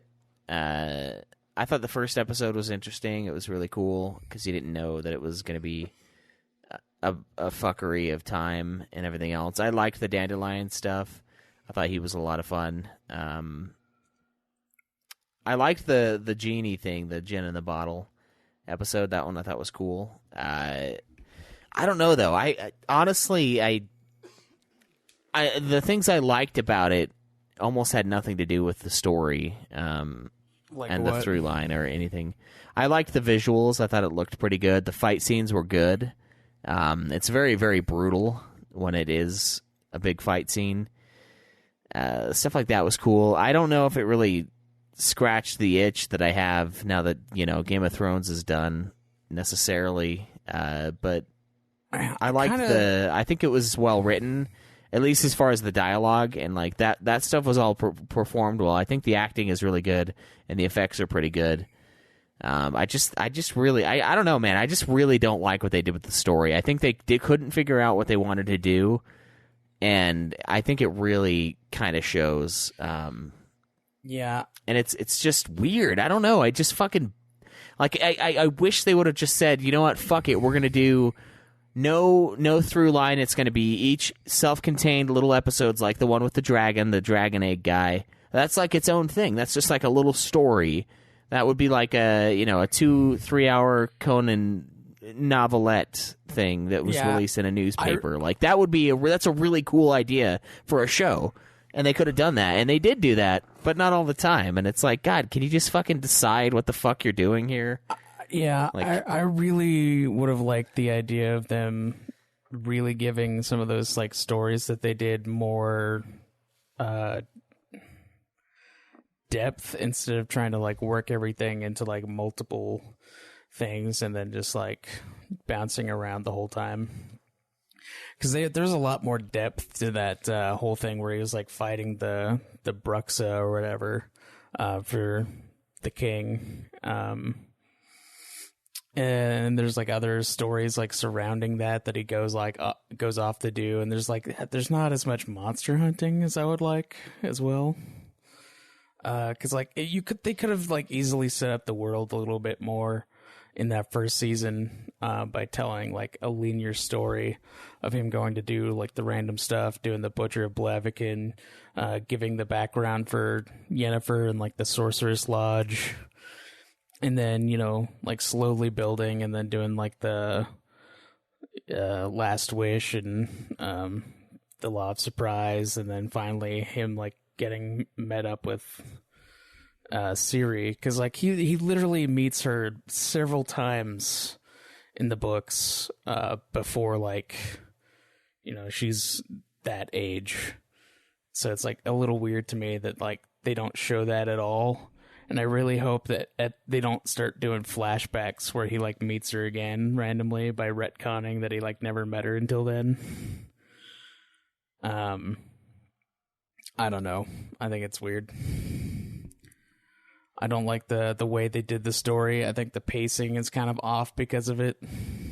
The pacing's definitely off, especially for people who have no idea like what's going on in the first place. Yeah, it's a terrible way to introduce people to the story. Yeah, that's what I was thinking too. It's like not a good way to introduce people to, first off, the world and the characters, especially because, like, I mean, Even for people who just played the games, I feel like it's a terrible way to present the story. yeah, I mean, like a TV show is going to be like a bigger thing, most likely, than people just reading the books or playing the game. Even though those the things smallest are big, amount of people who are interested in this read the books. Then next is people who played the game, and then after that are people are going to watch a TV show about it. That's going to attract more people who'd never play the video game. Yeah, and I don't know. It just feels like a weird idea to just like bounce it around as much as they did, because like nobody had any idea what was happening. Yeah, and like even Alex was asking me stuff about like what happens in the game, and I was like, well, it's not really any of the stuff that Yeah, The happens Witcher here. 3 is kind before of it. like after all the books. Yeah, I was So like, that's all I really Witcher know. 3 is basically like this sequel to all the books. But yeah, that's, I don't know. I didn't really care for some of the designs or costume designs, especially of the Nilfgaardians, where they're like wearing ball sack armor that's like in the cold. Yeah, the cold scrot armor. Yeah. That's a tough armor though. If we're gonna be honest, when your sack is cold, man, that thing's like a fucking. You're like a bug. You've got like a fucking shell on your balls. Just keep them safe. I don't know. Get that fucking external. You got that exoskeleton on your fucking ball sack. Chitinous ball skin. Yeah, it does look really weird though. Like there were a few times where I was like, God, that armor is just fucking disgusting. Yeah, dude, it's fucking... I can even see like the line that goes through the middle of the ball sack, like on the armor. What the fuck? It's like they got shriveled ball armor. Like, what the fuck? Yeah, it's the safest armor in the world. That's what sucks about that too. Is the armor in The Witcher 3 looks dope as shit. Like the armor's All the other costumes look fine, but like the Nilfgaardian stuff, I was just like, why did they go this route? Like, well, I mean, like it's not like they didn't have fucking references for it. It's like I was saying, like well, Witcher 3 yeah, I mean, armor, you have it looks sweet. there's comics and there's fucking like the video game that they could have pulled for Nilfgaardian stuff, or they could have just gone with like straight up black armor, because like that's how they describe it in the books. They're like, yeah, it's black armor and it's got like images of eagles on it, and there's got like a guy with an eagle helm who goes after Ciri. So it's like I mean. Nowhere in the books does it say they had shriveled ball armor. So, yeah, the fucking ball sack armor. I can't believe they kept that. Why? Why? Who saw that and thought, "Oh yeah, this is what they'd wear as armor"? Dude, like, who the fuck? Who made that design choice? Dude, when why they did first they bring on released those anyone? images... Why did they bring on the people who did the armor design in the video game? Like, fuck, that would have been great. Yeah, I mean the Nilfgaardian stuff in the games look fucking sweet. Yeah, dude. They got like that golden sun on them, and then they got some of them have the capes with like the eagles. Yeah. No. We want our troops to look like fucking taints. How else will they know who the bad guys are? And I felt like unless they're literal walking taints. Our army is gonna look like the Grundle. Yeah. Send out the Grundle force. The Grundle Guard. That's their version of the Vanguard. Guard. It's the Emperor's personal guard. Yeah, the Grundle Guard. Protectors of the taint. They use like a double-sided like mace, a mace with two heads on it. Like a ball sack mace. Yeah. And then basically the haft is the shaft that they hold on to. Yeah. The Grundle God has arrived. Fucking cock and ball weapons. Oh man, have you seen the dildo sword from fucking jeez, what's Saints Row 3? Saints Row. Yeah, I've like seen the it. giant purple one that's flopping around. And it's just like all they have is like their swords. They have like its big ass sheath that they just pull it out of. It's a shame we never got them teabagging people after they killed them in the battle too. With Oh the yeah, scrotum on them. Beautiful. Yeah. I don't know. They call them the blackened scrotes. The charred scrotes. The set of balls on these guys, bro. I don't know. I think the designs for the most part were pretty good, though. I didn't really have any complaints as far as that goes. I don't know. My complaints are more story and like lack of character development for a lot of these people. And then like I honestly feel like it's a real weak point that they just made it. It just seems really basic with the like, oh, the Nilfgaardians are just the bad guys. Like there's no kind of nuance at all to it. And I think Witcher 3 nuance. And same with Witcher 3. What? I thought that was a really cool part, and I was excited to see them explore that in the show, and they didn't do it at all. It was just Nilfgaardians it was just bad. about how Nilfgaard is a certain way, but how people are less oppressed underneath the Nilfgaard rule, whereas, the northern kingdoms tend to be discriminative towards, non-humans and stuff like that. Right. And so it's never a clash between good and evil. It's everything is gray area. Right. Yeah, that's why they had the whole basis of Blood of Elves is where Geralt's like, I'm not doing it. Like, well, it's either evil or it's not, and then it's learning that there is a gray area. Well, that's why there's like that episode with the Butcher of Blaviken where like, it's the good or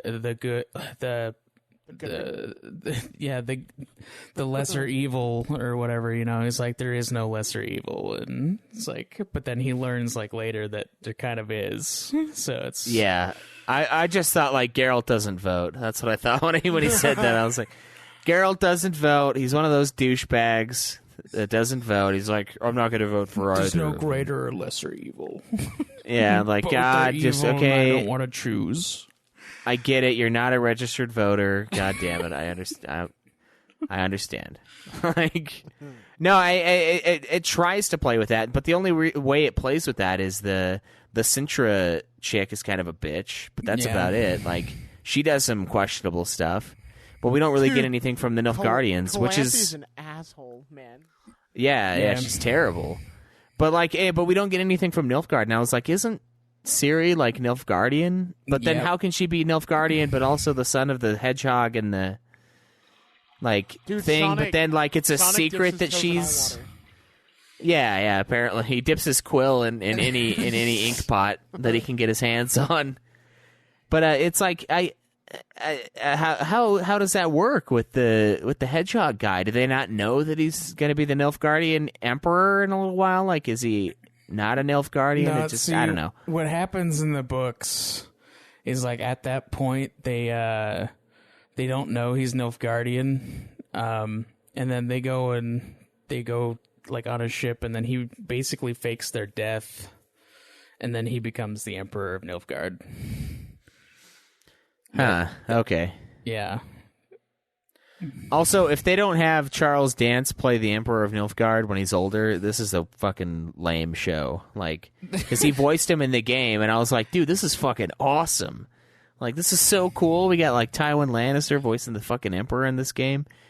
Of course, he's, if that is in fact him in the show, he's way younger in this, so we won't get that for a while. But I don't know. I thought that was one of the cool things in the game, and I was kind of let down by that in the story here, because it just seemed like the bad guys are doing bad things, but the good guys are also kind of bad. It's like, well, okay, well, yeah, they don't. There's even no know connection why they're to me. Fighting the Sintra people either, like, which is kind of weird to me, because in the books, like, he explains it as like, oh, he wants this political marriage between himself and Ciri. And it's like, oh, okay. And like so it's like, it's fucking weird. Because so he could have so he could say he that land belongs to him. Yeah. It was because so he could get the land, but they don't. Because they would only follow her because she was the granddaughter of Calanthe. Yeah. That's the other thing. It's like, so he wants that, but like the people, nobody like seems to know why they're going after her. And they kind of hint that she's like, it's because she's special, but that's totally not why he wants her. Which is, she's a special. She's a special. Which I think is weird that's the way they're going with it, because like, he's not magically inclined. He's just going for more land because, he's an emperor. He wants more stuff. But then they're going the route of like, oh, well, he's interested in her powers. And it's like, no, that's not really why he was. Yeah. I don't want to compare it to the little source material that I know, but I'm gonna, I guess. I don't know. I just thought there was a little more there in the game. And the game is after all of this stuff, so it seems weird too, that there's... They just, I don't know. I don't know why they didn't do what they did. Yeah, because I think it would have been really cool if it would have just been like a compilation of short stories and no through line, which is what it was for half of it. But. Right.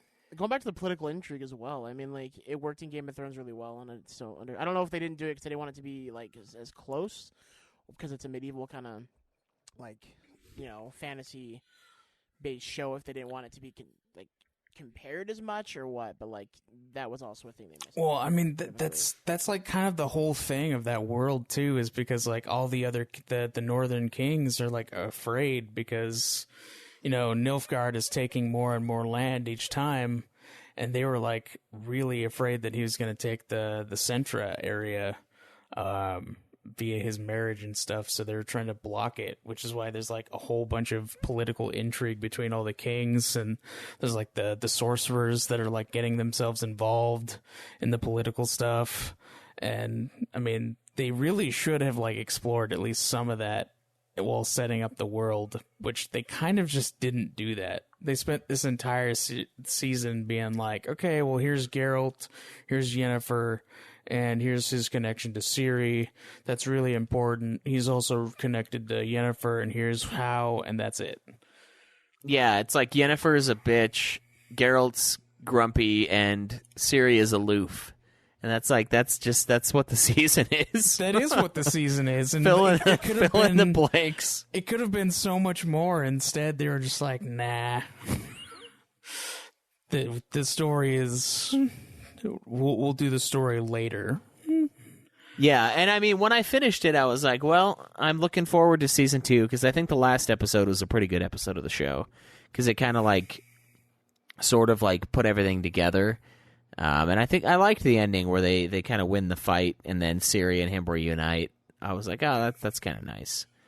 And I like how they tied everything together with the farm, and then those people that they had run into along the way. How like the guy that rescued Geralt was married to the lady that rescued Ciri. I was like, oh, that's kind of cool. That's like a cool little thing. And like 10 minutes before it happened, I was like, oh, I wonder if these are the same people. And I was like, oh my god, they totally are. So I liked the show. I think it's probably like I don't know. It's like to me, I would give it like a 6 out of 10. It's like, it's good and it's watchable, but it's not something like, well, and seriously, like when I first started, I was like, oh, this is pretty good. And then like the weirdness started happening, and like the continuity, and I was like, yeah, I kind of wish they would have decided what they wanted to do with the show before they, and then oh my god, and then like there's the episode with the fucking dragon, and like those people fall to their deaths, and Yennefer just fucking stands there, and I'm like, bitch, you were just opening up portals left and right like 10 minutes ago, and now you're like, oh well, can't be bothered to save this Amazonian chick and this old man that's leading us to a dragon. And then of course they don't die, but it's like, why is Yennefer just standing there? Like, what a bitch. And it's like, it's just weird to set these things up. Wanted so Yennefer is a very jealous / she's only really out to further her own cause. Yeah, she and wanted the dragon she wouldn't help him herself, because she wanted the dragon herself. Yeah. Yeah, I could see that, I guess. I just, I don't know. She's cold. It feels like there's a few setups with no payoffs, or just straight up payoffs. Like, there's no like, oh my god, the teleport thing. Oh, it saved him in the end. Like, no, it just saved a baby that died. Like, there was no. I don't know. I maybe it's the continuity thing, and it's just because it's weird. But I think it's honestly pretty much all of the problems that I have with the show sort of center around the decision to make it to have a through line story, but also not for certain episodes, and also not in order. It's like watching it's like if fucking if Memento made no sense. Memento doesn't make it's sense. Like It's like Memento, but no theories online as to how to piece it together in some sort of sensible manner. It's like Memento pre-internet and pre magazines and written word and all of that, which is technically impossible. Like, it's like bad Memento. It's just all over. So it's just like And Memento. it's just Memento. It's just Memento, but a TV show. It's 8.5 hour long Memento. So it is, which does sound horrifying. I mean, But- having read the books and really enjoying those, and then playing the game and having Witcher 3 and be my favorite game currently, I feel like that let me enjoy the series more than I would have otherwise. So I would Yeah, I give feel it the same. maybe a 7 out of 10. But if I had not done either of those, I couldn't see this getting more than like a 5 or a 4 out of 10. Yeah, I mean, there's also a lot of stuff that they didn't even try to bother explaining or play with. Okay, so like explaining how all Yennefer wants is to have a child. They kind of gloss over it in the dragon episode, but that's about it. Yeah. and And then it's like, why- that's like her and- entire motivation for doing anything ever, and it's also why she attaches to Ciri super hard. Well, what also bugs me about that is, to me, it seemed like that was the cost of her not looking all fucked up. But I'm like, can't you look fucked up and channel magic? Like, why is this, like, are they taking her uterus out to fucking make her not have a fucked up Well, jaw? It's implied that all of the witches do that because they can get the prolonged life, and that Is that, oh, okay. Is that what that was supposed to be? yeah, you're trading. Yeah, it's basically I thought it's they- basically eternal youth is what it is. So it's like I thought it was. Is there an operation? Because I liked how they did it in Witcher 3, or like in Game of Thrones, where it's like I a thought mirage of it more along thing. the lines of they're taking it away just so they cannot become bargaining chips either, so they can't like use them as breeding stock. Is Yeah. part of it. Oh, that's a good idea too. That, and it's also like one of the classic things of like, then you don't have another connection. It's like Yeah. the Night's Watch, where you can't have children. Dude, it's It's law. because that'll take away from, because duty is the death, or honor is the death of duty, or whatever. One of the, some shit like that, where like you'll give up things Love for is your the death of family. beauty. Yeah, that's what it is. Love is the death of duty. And so if you don't have a child, someone you can love, no matter what, then you can be dutiful to a greater degree. But like, to me, I was like, well, you gave it up to not look fucked up. Like, bitch, this is your Yeah, fucking but she problem was here. she, The thing she is, got like, it on they her own didn't- though. She did it on her behind their own. backs. And they Right. well, like the thing is, they tell them what's going to happen, and they didn't tell her. Like, Oh, okay, so okay. she did it behind their backs because she wanted to be a sorceress, She wanted the power. and yeah, she wanted the power, and she wasn't told that was going to be the price. And so, yeah. I mean, once he Law of put both equivalent hands exchange, in, bro. is there no like safe word? Because like double hands pulling that shit out, I'd be screaming that safe word. Yeah. And she But was. like, she tried. Okay. Like, one also- hand is pushing it. Also, one of this the- might be an unpopular opinion. This is a little bit off of that subject. But Jaskier, or, Dandelion, the song he composes for it, kind of like the theme song, Toss a Coin to Your Witcher. Mm-hmm. I do not like that song. I think it's way too poppy. It was made for today's present age and does not Yeah. fucking fit in the TV show. They wanted to make a hit single to have people sing and then like post about it online, and it doesn't fit in the fucking show. Fuck it up. Just fucking get rid of it. I hate it so much. Wow. Okay. I don't think it's that bad, but I do agree that it kind of doesn't really fit. It's too poppy. Yeah, it's not like a period piece that he would have composed. I can tell you someone who's on their period. Yeah, Cameron's on his period piece. Why are you guys always forgetting me? And I hate this fucking song. Also, one of the My nipples are Well, what did you think soft. of the song? What did you think of the song? I didn't mind it because I was singing it for like 2 fucking months, bro. Yeah, you fucking got you. It's You're fucking part of the poppy, problem. and it's supposed to be appealing to people this day and age, but it does not fit with the show. I mean, I could see that. You can't fault marketing, bro. Like, the thing is, like, I guarantee they got so many more views out of that, though, because of that They song. did. That's, on YouTube, people were covering it. There was like metal, And that was the versions. whole idea behind it. They wanted people to cover it. They wanted I'm to make sorry it a that you modern don't like song. capitalism, bro. Well, all I can say is like They it wanted to make a worked. modern song, and it does not they did, fit and it the worked. feeling of what The Witcher's supposed to Bro, be. you just need to calm down and toss a coin. Just calm down, toss a coin to your Witcher. Yeah. Pay up. Pay your dues. Anyways, I knew it'd be an unpopular opinion, but I do not like that song. It does not fit. I don't mind it, but I also watched the show way later than you guys, except for Zach. Zach finished it later than me, but I watched it like I started a month ago. I started it the week it came out, and then I just didn't. yeah, finish it exactly. until last week. So like by the time I watched it, the song was already a meme everywhere, so I was already like expecting it to be something meme worthy. So I don't know if I have a real opinion. I think you're right on it being kind of like doesn't really fit the world necessarily. I think it kind of fits his character, I guess. So it's not like so you completely. could argue that his character doesn't fit. That I make his character fit. News? They made Dandelion. him too rock starish, too popish. Yeah, I could see that, but I mean that kind of is sort of how his character is in Right, the he's- game. He's very Well, I left mean, and that's how he wild and acts, very- but that's not the kind of music he makes. He's a dandy. Well, like you remember, like the song that Priscilla sings in Witcher 3 about like the Woven Storm or whatever. That's like about Yennefer's and Geralt's love, and it's like a tragedy, like that sad song. It's like that's the type of shit that he writes. Yeah, he doesn't write the pop. The pop gets the tits out, but he wants those panties flying off, and that's the sad, sappy stuff. He's an ass man. He's not a tits guy, so he's not gonna make that pop song to get the titties flying. Yeah, I see where you're coming from. I got you. I see you're laying down. Yeah, Anyway. I'll pick it up.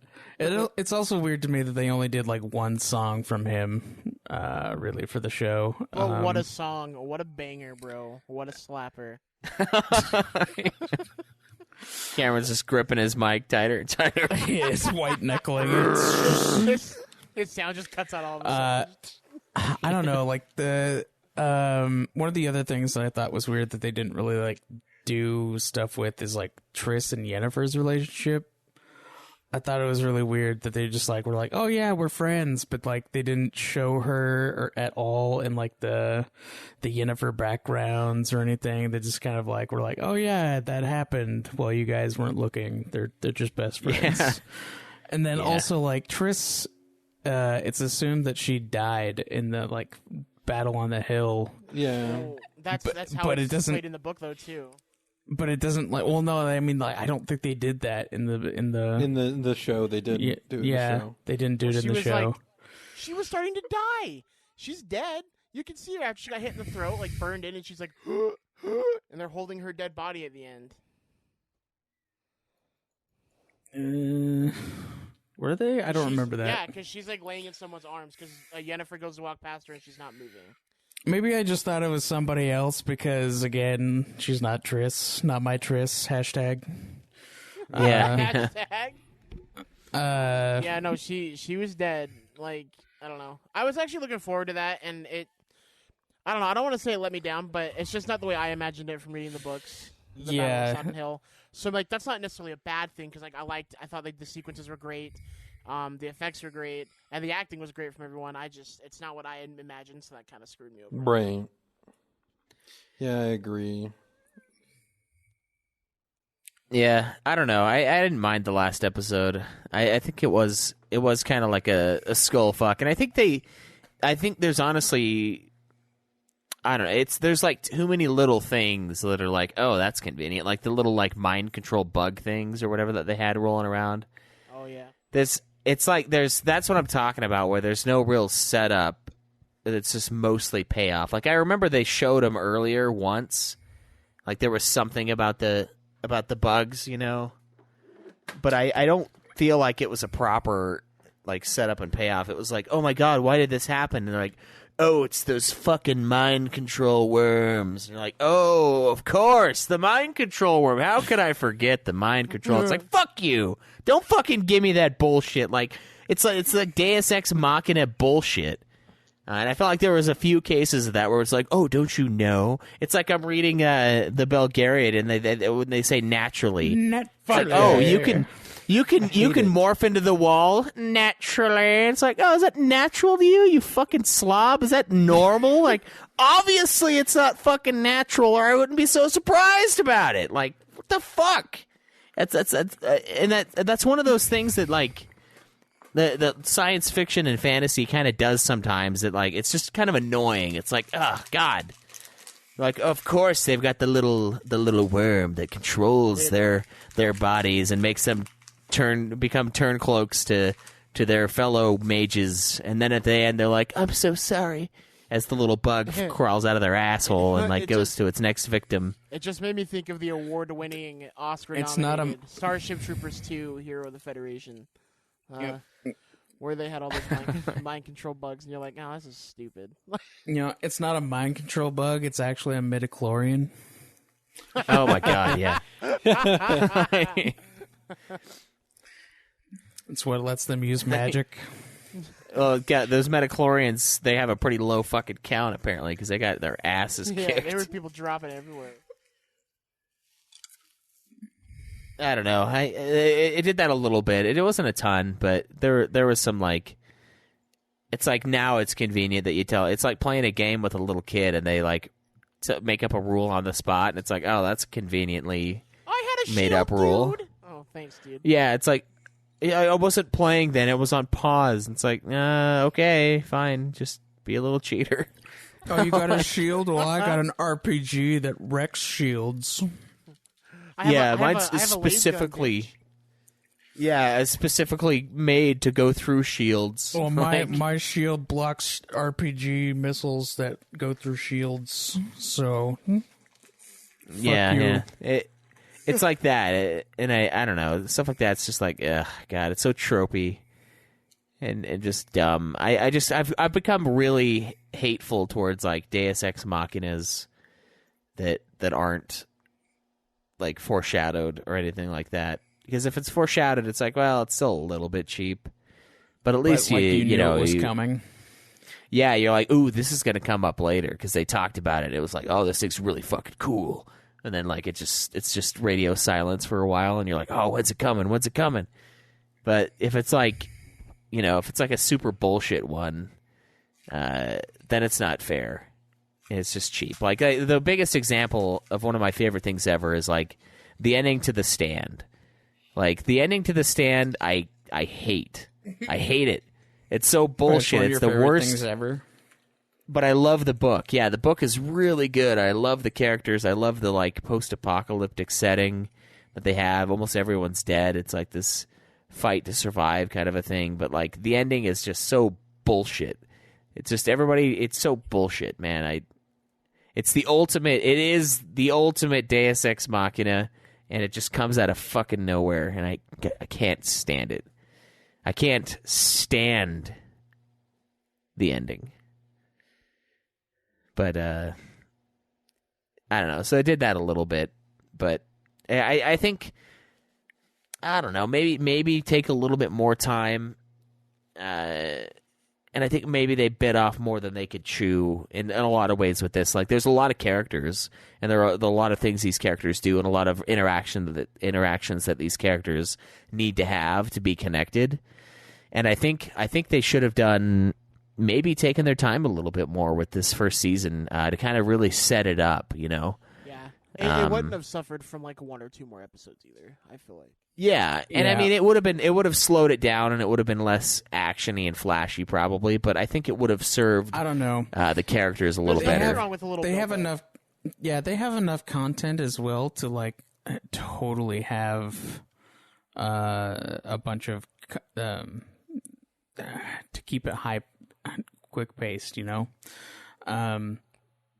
Especially if they were doing like a straight storytelling thing instead of jumping around all the time. I feel like they tried to do the jumping around thing to like kind of keep a weird pace, but it fucks it in the worst way. Yeah, I think what they could have done is maybe had more like connected the hunts that he does, the couple hunts that he does, like more with the story, like make it a story reason for taking on the hunt, and then that could have like added the action, the high action, like crazy fight sequences, and stuff like that, and made it a little more flow a little more naturally. Because I think you're right. I think you can keep the action up while also making it relevant. But I just think there's so many characters in here that like have so much backstory, and really all we got was Geralt, Ciri, and Yennefer, which, I mean, they are the main characters. But there's a lot of little things with the other characters that I feel like is kind of glossed over, and it makes the impact of their characters, like dying or being, choking at the end of the season or whatever the fuck happens, like, it makes it less impactful. It's like, well, yeah, she's dying, but I don't care. And that's how it was when I watched Avengers Endgame. I'm like, man, that was kind of ballsy. And then I thought about it, and I was like, I guess not really, because all the main guys are still alive. The ones that were like, you got one movie, you could disintegrate. Like, it's like, and then it's like if you only got one movie, you're pretty much fucked. Disintegrating was pretty shocking, but commercials for Spider-Man happened shortly after that movie. So my biggest complaint with that is, so like Doctor Strange disintegrates, and then Black Panther and Spider-Man, but they already had sequels announced. Bullshit. Yeah. So don't fucking do that. Don't do that shit. Make me scared. I'm not gonna see these movies. Like, and it doesn't have to be completely based on the comic books. You have liberties. They don't have to bring everyone back or kill everyone that died. That takes too much forethought and planning for these guys. God, but the thing is the planning is the problem. The fucking this will be released this month of this year. It's like, I saw that they had a plan, but they don't have to like tell everybody a year in advance that the next movie is coming out. Like, yes, like that's why I didn't watch the last one. I was like, I already know there's this another Spider-Man movie. I already know there's another movie of this. I already know there's another movie for this character. Like, I don't even want to watch it. Like, there's no desire for me to watch it, because like I know it's going to be take backsies first of all, because they did give a reason for take backsies to happen. And then secondly, it's like they already announced the next Spider-Man movie, so like he's not going to die. And that was like that was the shocker. Yeah, that was the one where you're like, oh man, that's crazy. They killed Spider-Man. And then it's like, all right, Spider-Man movie coming out in like 6 months. It's like, well, okay, I guess he's not dead. Because we knew the last movie like that, what do they call it? Phase was Spider-Man Far From Home. And it's like, fucks. Yeah. So it kind of does that. Yeah, a little. Just a little bit. Just a little. God, I fucking hate that for that movie. Plus, it's like 7 years long, and I'm like, oh, God. The last one, I think, is even longer, though, but I don't know. Every time someone's asked, hey, do you want to watch, what is it called? Like, Endgame? Is it Endgame? Yeah, I've always just said, I don't have 3 hours for that. I'm sorry. You do have 3 hours for that. Just watch it. Everyone says it's good, but I enjoyed it. Don't ask Craig. I don't know. Craig doesn't like time travel plots, so he's already tainted. I don't like time travel plots, and there's some stuff in there that's stupid. But going in, Craig's like, this is already 3 stars because I heard time travel plot. It's got a ceiling of 60%. I will not lie. That is exactly my mindset. If you have a time travel plot, you immediately are mediocre. We're just every problem. I'm ticking it down 1%. All right, we're starting at 60, and we're gonna see how low we can get. He sits down and like folds his arms over his stomach, or his fingers over his stomach, and just watches the movie, ticking down and down and down. I agree, though. Time travel is bullshit. Yeah, they always like leave the biggest plot holes in that shit, which is like evidence of poor writing, and you just can't. You shouldn't do it. Don't play with time travel. It's like the biggest number one rule for writing. Just don't do it. Don't play with time travel. Yeah, time travel is Joe, kind of the biggest. When you make any movies or anything, please put time travel in it. And especially in that new plan thing you were talking to us about. And make Craig the one that time travels. No, when you... Do it. Do it. The only movie it's ever worked with where time is weird was Arrival. And that's not time travel. And it also doesn't have anomalies or anything like that. But like, I agree with you, Craig. It's lazy writing. It almost feels like to me. Like it's like you couldn't think of a way to make it work, so you just said time travel. Yeah, exactly. And you have holes. There's holes everywhere because time. It's just a fucked up way to think it's about it. one of the biggest reasons why Final Fantasy 1 and 8 are like the stupidest pieces of shit, because like they have blatant paradoxes that basically cause an endless loop, and it's stupid and it doesn't make sense. Like they can never possibly move forward because of that shit. Exactly. So like the story is the world's existence is in an endless loop with those time frames, and that's it. It's like, and then there are things that deal with it better, like the Wheel of Time. It's like it's cyclical, yeah, but it's not the exact same every single time. Like it's different variants so far. Yeah, and there's not of even like things. they're not traveling in time either. It's just like exactly, yeah. It's just things happen again. It's like the idea that like when our society crumbles, we're gonna like go back to like the Stone Age, and then like go back up to like the Bronze Age, and it's like that idea. Like that's just and it'll all be it is. different. It'll be different, but that advancement, that human advancement, will always be there. Yeah. Which is like something we've obsessed over for, thousands of years, but it's not fucking time travel bullshit. It's just repeating with slight alterations, which is way cooler. Yeah, I don't know why they do that. God, there's always problems with it too, and it always just fucking, it does suck. Especially with 8, where it's like, you have to set up the organization. You have to tell yourself to set up the organization as a child, and it's like, how the fuck does this even make sense? Like, the only way it makes sense is if that's the entirety. The thing is, though, like by doing that, he's creating the world that created Ultimacia, which caused all the problems in the first place. Yeah, so if you just never would have done it, if you just didn't mention seed at all, and they didn't create it, then nothing would have happened, and it would have been fine. Yeah, that's why it's stupid. It's like, why would you do that? Why would you fucking do that? And if you had the foresight to do that, then why didn't you? It's because he created the cyclical world. Like that means he's just gonna keep repeating over and over again. Yeah, it's fucking dumb. It's so dumb. And same thing with like fucking the first Final Fantasy, where like they kill fucking Garland, and then he goes back in time, but he's like more powerful somehow, and then it's like that's also cyclical. Yeah, I hate it. Yeah, I hate time travel. It's always done poorly. Nobody can do it good.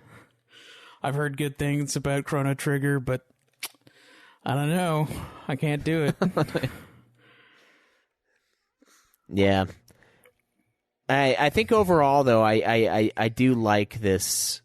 I like the show. I think it's at least okay. Yeah, and I will watch the second season. Yeah, I think I'd probably give it a 7. Going with Cam, it was great. I didn't mind it. There were some definitely things I had problems with, but overall, like it was entertaining, and I didn't feel like I wasted any time. There's enough quality that it's worth watching at least the second season to see if they like can fix a lot of the problems that the season 1 had. Especially since it's going to be more linear, it'll be more friendly to people who are just coming on.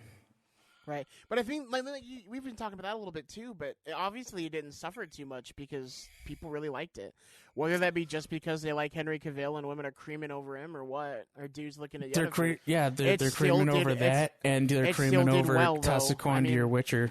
Like it still did great. I mean, yeah, you can't really ask for anything less than that, Yeah. Yeah, and I mean, with the show coming out, I mean, they had, I guess.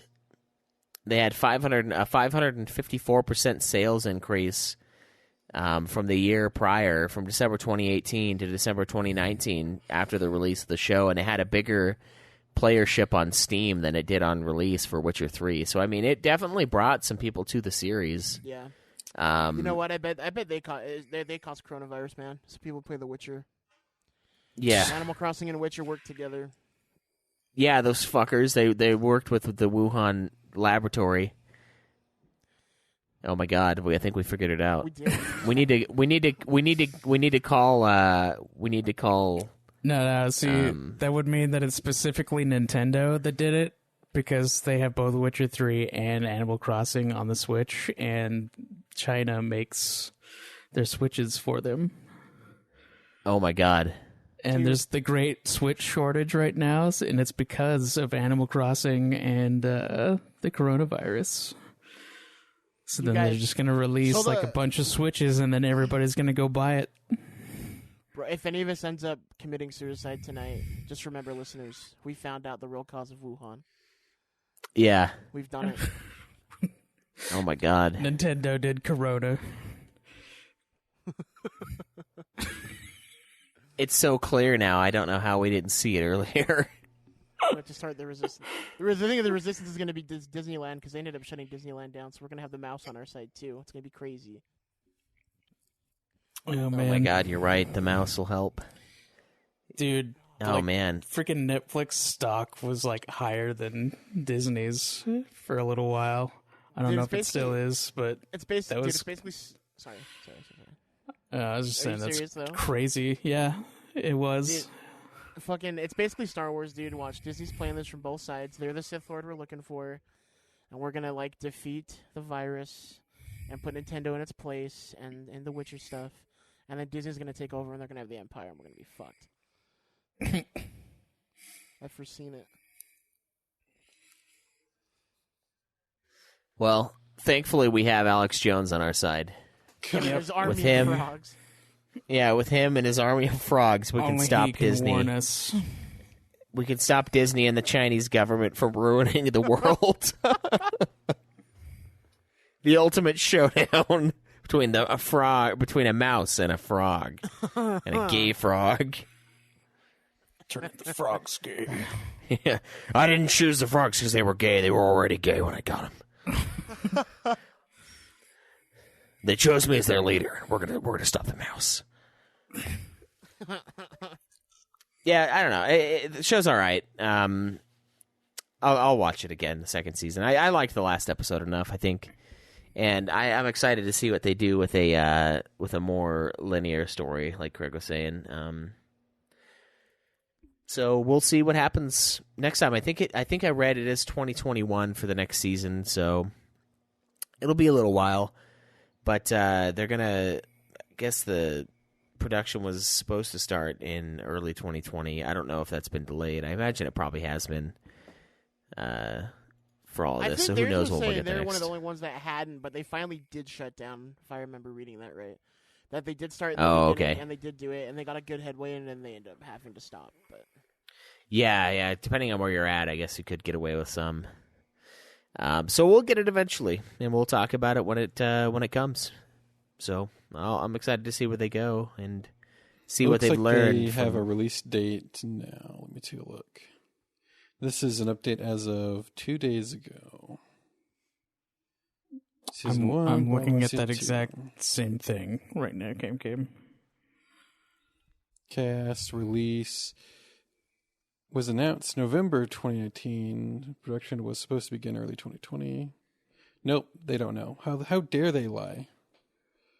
it's called clickbait. Yeah. Yeah, you want to see lies? Just type in "Winds of Winter." That's all you have to do for the last for the last 6 years. I've been lied to every time I look that up. I'm like, oh my god, is it? Nope. No one knows. It's like a big 2-page article that ends with, "Well, eventually it'll come out," and I'm like, yeah, no shit. Thanks a lot. Fucking every time, like Winds every of few Winter months. Release date may finally make brand useful in one epic way. Yeah, see, and then they go about like how brand could be useful, and then they're like, Winds of Winter has no announced release. Game of Thrones, George R.R. Martin is writing Winds of Winter during his coronavirus isolation. $10 says he's fucking not. He keeps writing other fucking books, dude. It's ridiculous. Yeah. Oh, Game of Thrones book's coming out, and you're like, awesome, what is it? And it's Blood and Fire. It's a history about the Targaryens. I don't fucking care. You do that after. Finish the series before you die. That's all I want. Yeah. There is no Brandon Sanderson to write in to finish it. That's right. There's not, and it's bullshit. Winds And of Robert Winter Jordan did the update. same George R.R. thing. Martin reveals release date. Robert Jordan totally wrote New Spring like right before. Is book it for 11. Winds of Winter? Fuck. Dude, the thing I was reading, No, comments on don't that say that. is people who are like, Wait, what'd you say, Cam? Hey, well, you shouldn't be so hard on him. It's his bookstore. It's like, no, fuck you. I'm giving him money. Finish it. Sorry, What? Cameron, what were you saying? Cameron found more clickbait, probably. Yeah, I can't even begin to decipher what this fucking article is about. Your mom. That's why it's so With confusing. regards to the Winds of Winter, Barton has opened up on that, revealing that it is the only thing he is currently working on while being in isolation. You better fucking. Oh, that's good. I'm still partially convinced that they're gonna both drop like shortly after each other. Yeah, I wouldn't be last two. surprised because he said again there was supposed to be one book like what is it? Well, Feast for Crows and fucking Dance of Dragons, and then he split those in half too. I kind of hope instead of like doing character and character, if he does that though, like it's just like part 1, part 2. Because I want to be like enthralled. I don't want to have this one where like I don't like Feast of Crows, so I'm like trudging to get to Dance of Dragons to the characters I like. I want to like be in the entire way. Yeah, I think they'll be put together, the two arcs, but I don't know. I've talked to Joe about things, and I think I don't know if you have a position on this, Cameron, but Joe, one of the things Joe mentioned that the middle books of Wheel of Time, that why he doesn't like them is because they're all character building. Yeah. It's just a kinda lot what of he character said. building and setting up the story for, the end of the series. And they use several books to do that. And I think what I was talking to Joe about, I was like, I wonder if that's why Martin decided to do what he did with books 4 and 5, where instead of having one massive book where it's just nothing but story, character developing for everyone, like a little bit of everyone's story, it was everyone's arc for this time period in one book, and then the other half of the cast's arc for this time period in the next book. Because I know they borrow off of each other a lot, these fantasy writers, obviously. And Martin's stuff came way later than Robert Jordan, so I was thinking maybe that's why he decided to do that, so that he didn't have that, like, middle slog thing. But, of course, there's no payoff yet to his stories, and there is a payoff to Jordan's. Yeah, well, I mean, with Jordan's, there's always, like, the second half is always more intense. Like, something big always happens, like, by the end. We should sign a petition saying that a TV series can't be made of a book series until the book series are completed. Yeah. There goes, like, all anime. I know, I was thinking that. That's okay. Yeah. Cameron's like, how can I destroy anime? How can I ruin the anime market right now? And that's how That you would do give it. the authors more incentive to fucking finish their shit. Yeah, seriously. But I don't know. That was just one of the things that I observed without actually knowing for sure. Because I was always weirded out by the last 2 books of Game of Thrones. I actually really like A Feast for Crows now, though. I think it's actually probably the better of the 2. Which I used to not think that until I read it for the 3rd time. And it is weird because you're used to the show and you're used to a certain set of characters, and those characters don't exist in the show. And so it is odd, depending on when you came in to the series, Zach. But I recommend finishing it because I did like book 5 a lot when I first read it, and I still think it's pretty good. Yeah.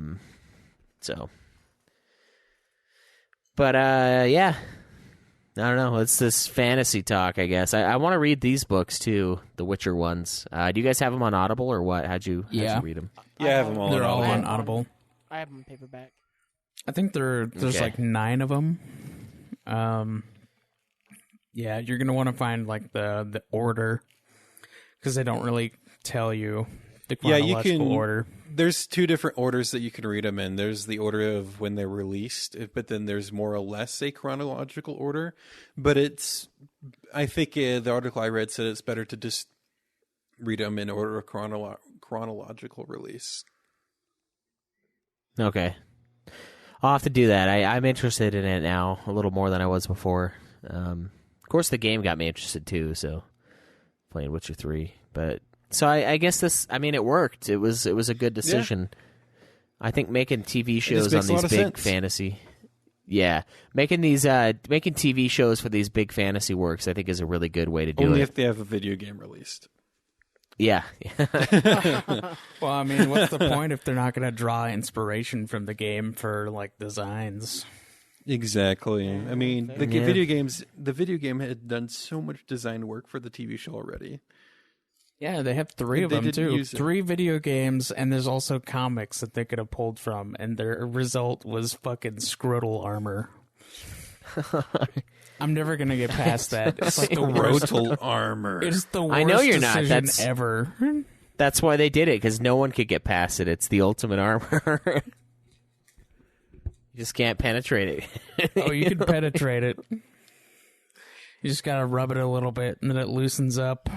Yeah, you warm it up in warm weather. It's just sopping. Like they're just like it's like wearing It a droops. kid wearing adult's clothes when it's when they're fighting in warm weather. Everyone's like slogging around, and it's just like fucking they're tripping over their scrot Right. armor because it's all loose. In the winter, it's armor. In the summer, it's a robe.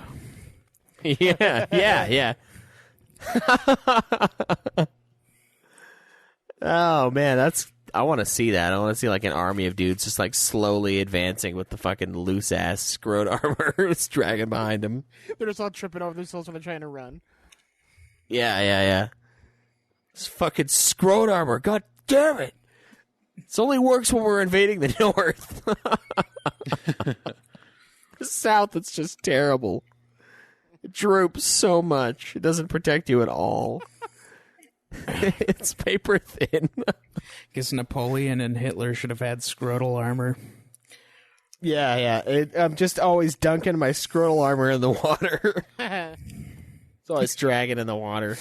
Always getting Poseidon's kiss. Yeah. The little caress of your lips. Schweiss is ready to do this stuff, man. Dude, he's ready for the Yeah. scroll armor. Beautiful. I am, yeah. I'm ready for that Poseidon's kiss on the scrot armor. Oh, man. Fuck. Jeez, man.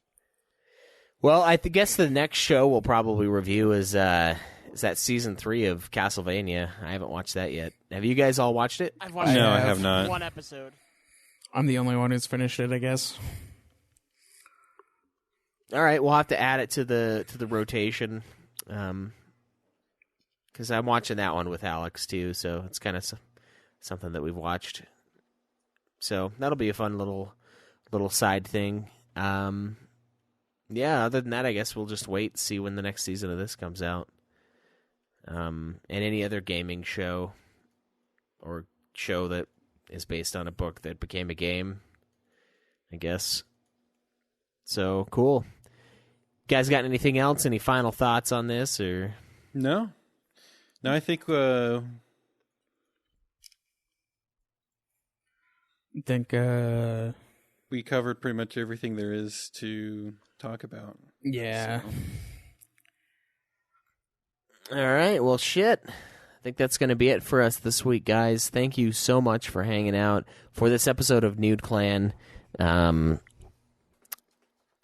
gonna do a drawing after the episode, so I'll get that ready and draw those names for the winner, and announce the games that we have that are new. But other than that, thank you to everyone who's still listening. Thank you for watching us on Twitch, hanging out, joining the Discord, joining the conversation, all of that. Thank you for your donations on Patreon, for supporting the show. It really goes a long ways. We really appreciate it. Keeping the lights on, keeping the Craig keeping up. Keep it on. Yeah, keeping him up on keeping on. It's just keeping, you know. We really appreciate it. Thank you for all the reviews you've left too. If you haven't left a review, please do so. It helps the show out, and it's fun to read. I think that's going to be it, though. So until next time, guys. Enjoy the nude. Time to get good. Toss a question to your podcasters. Live always in the nude. No!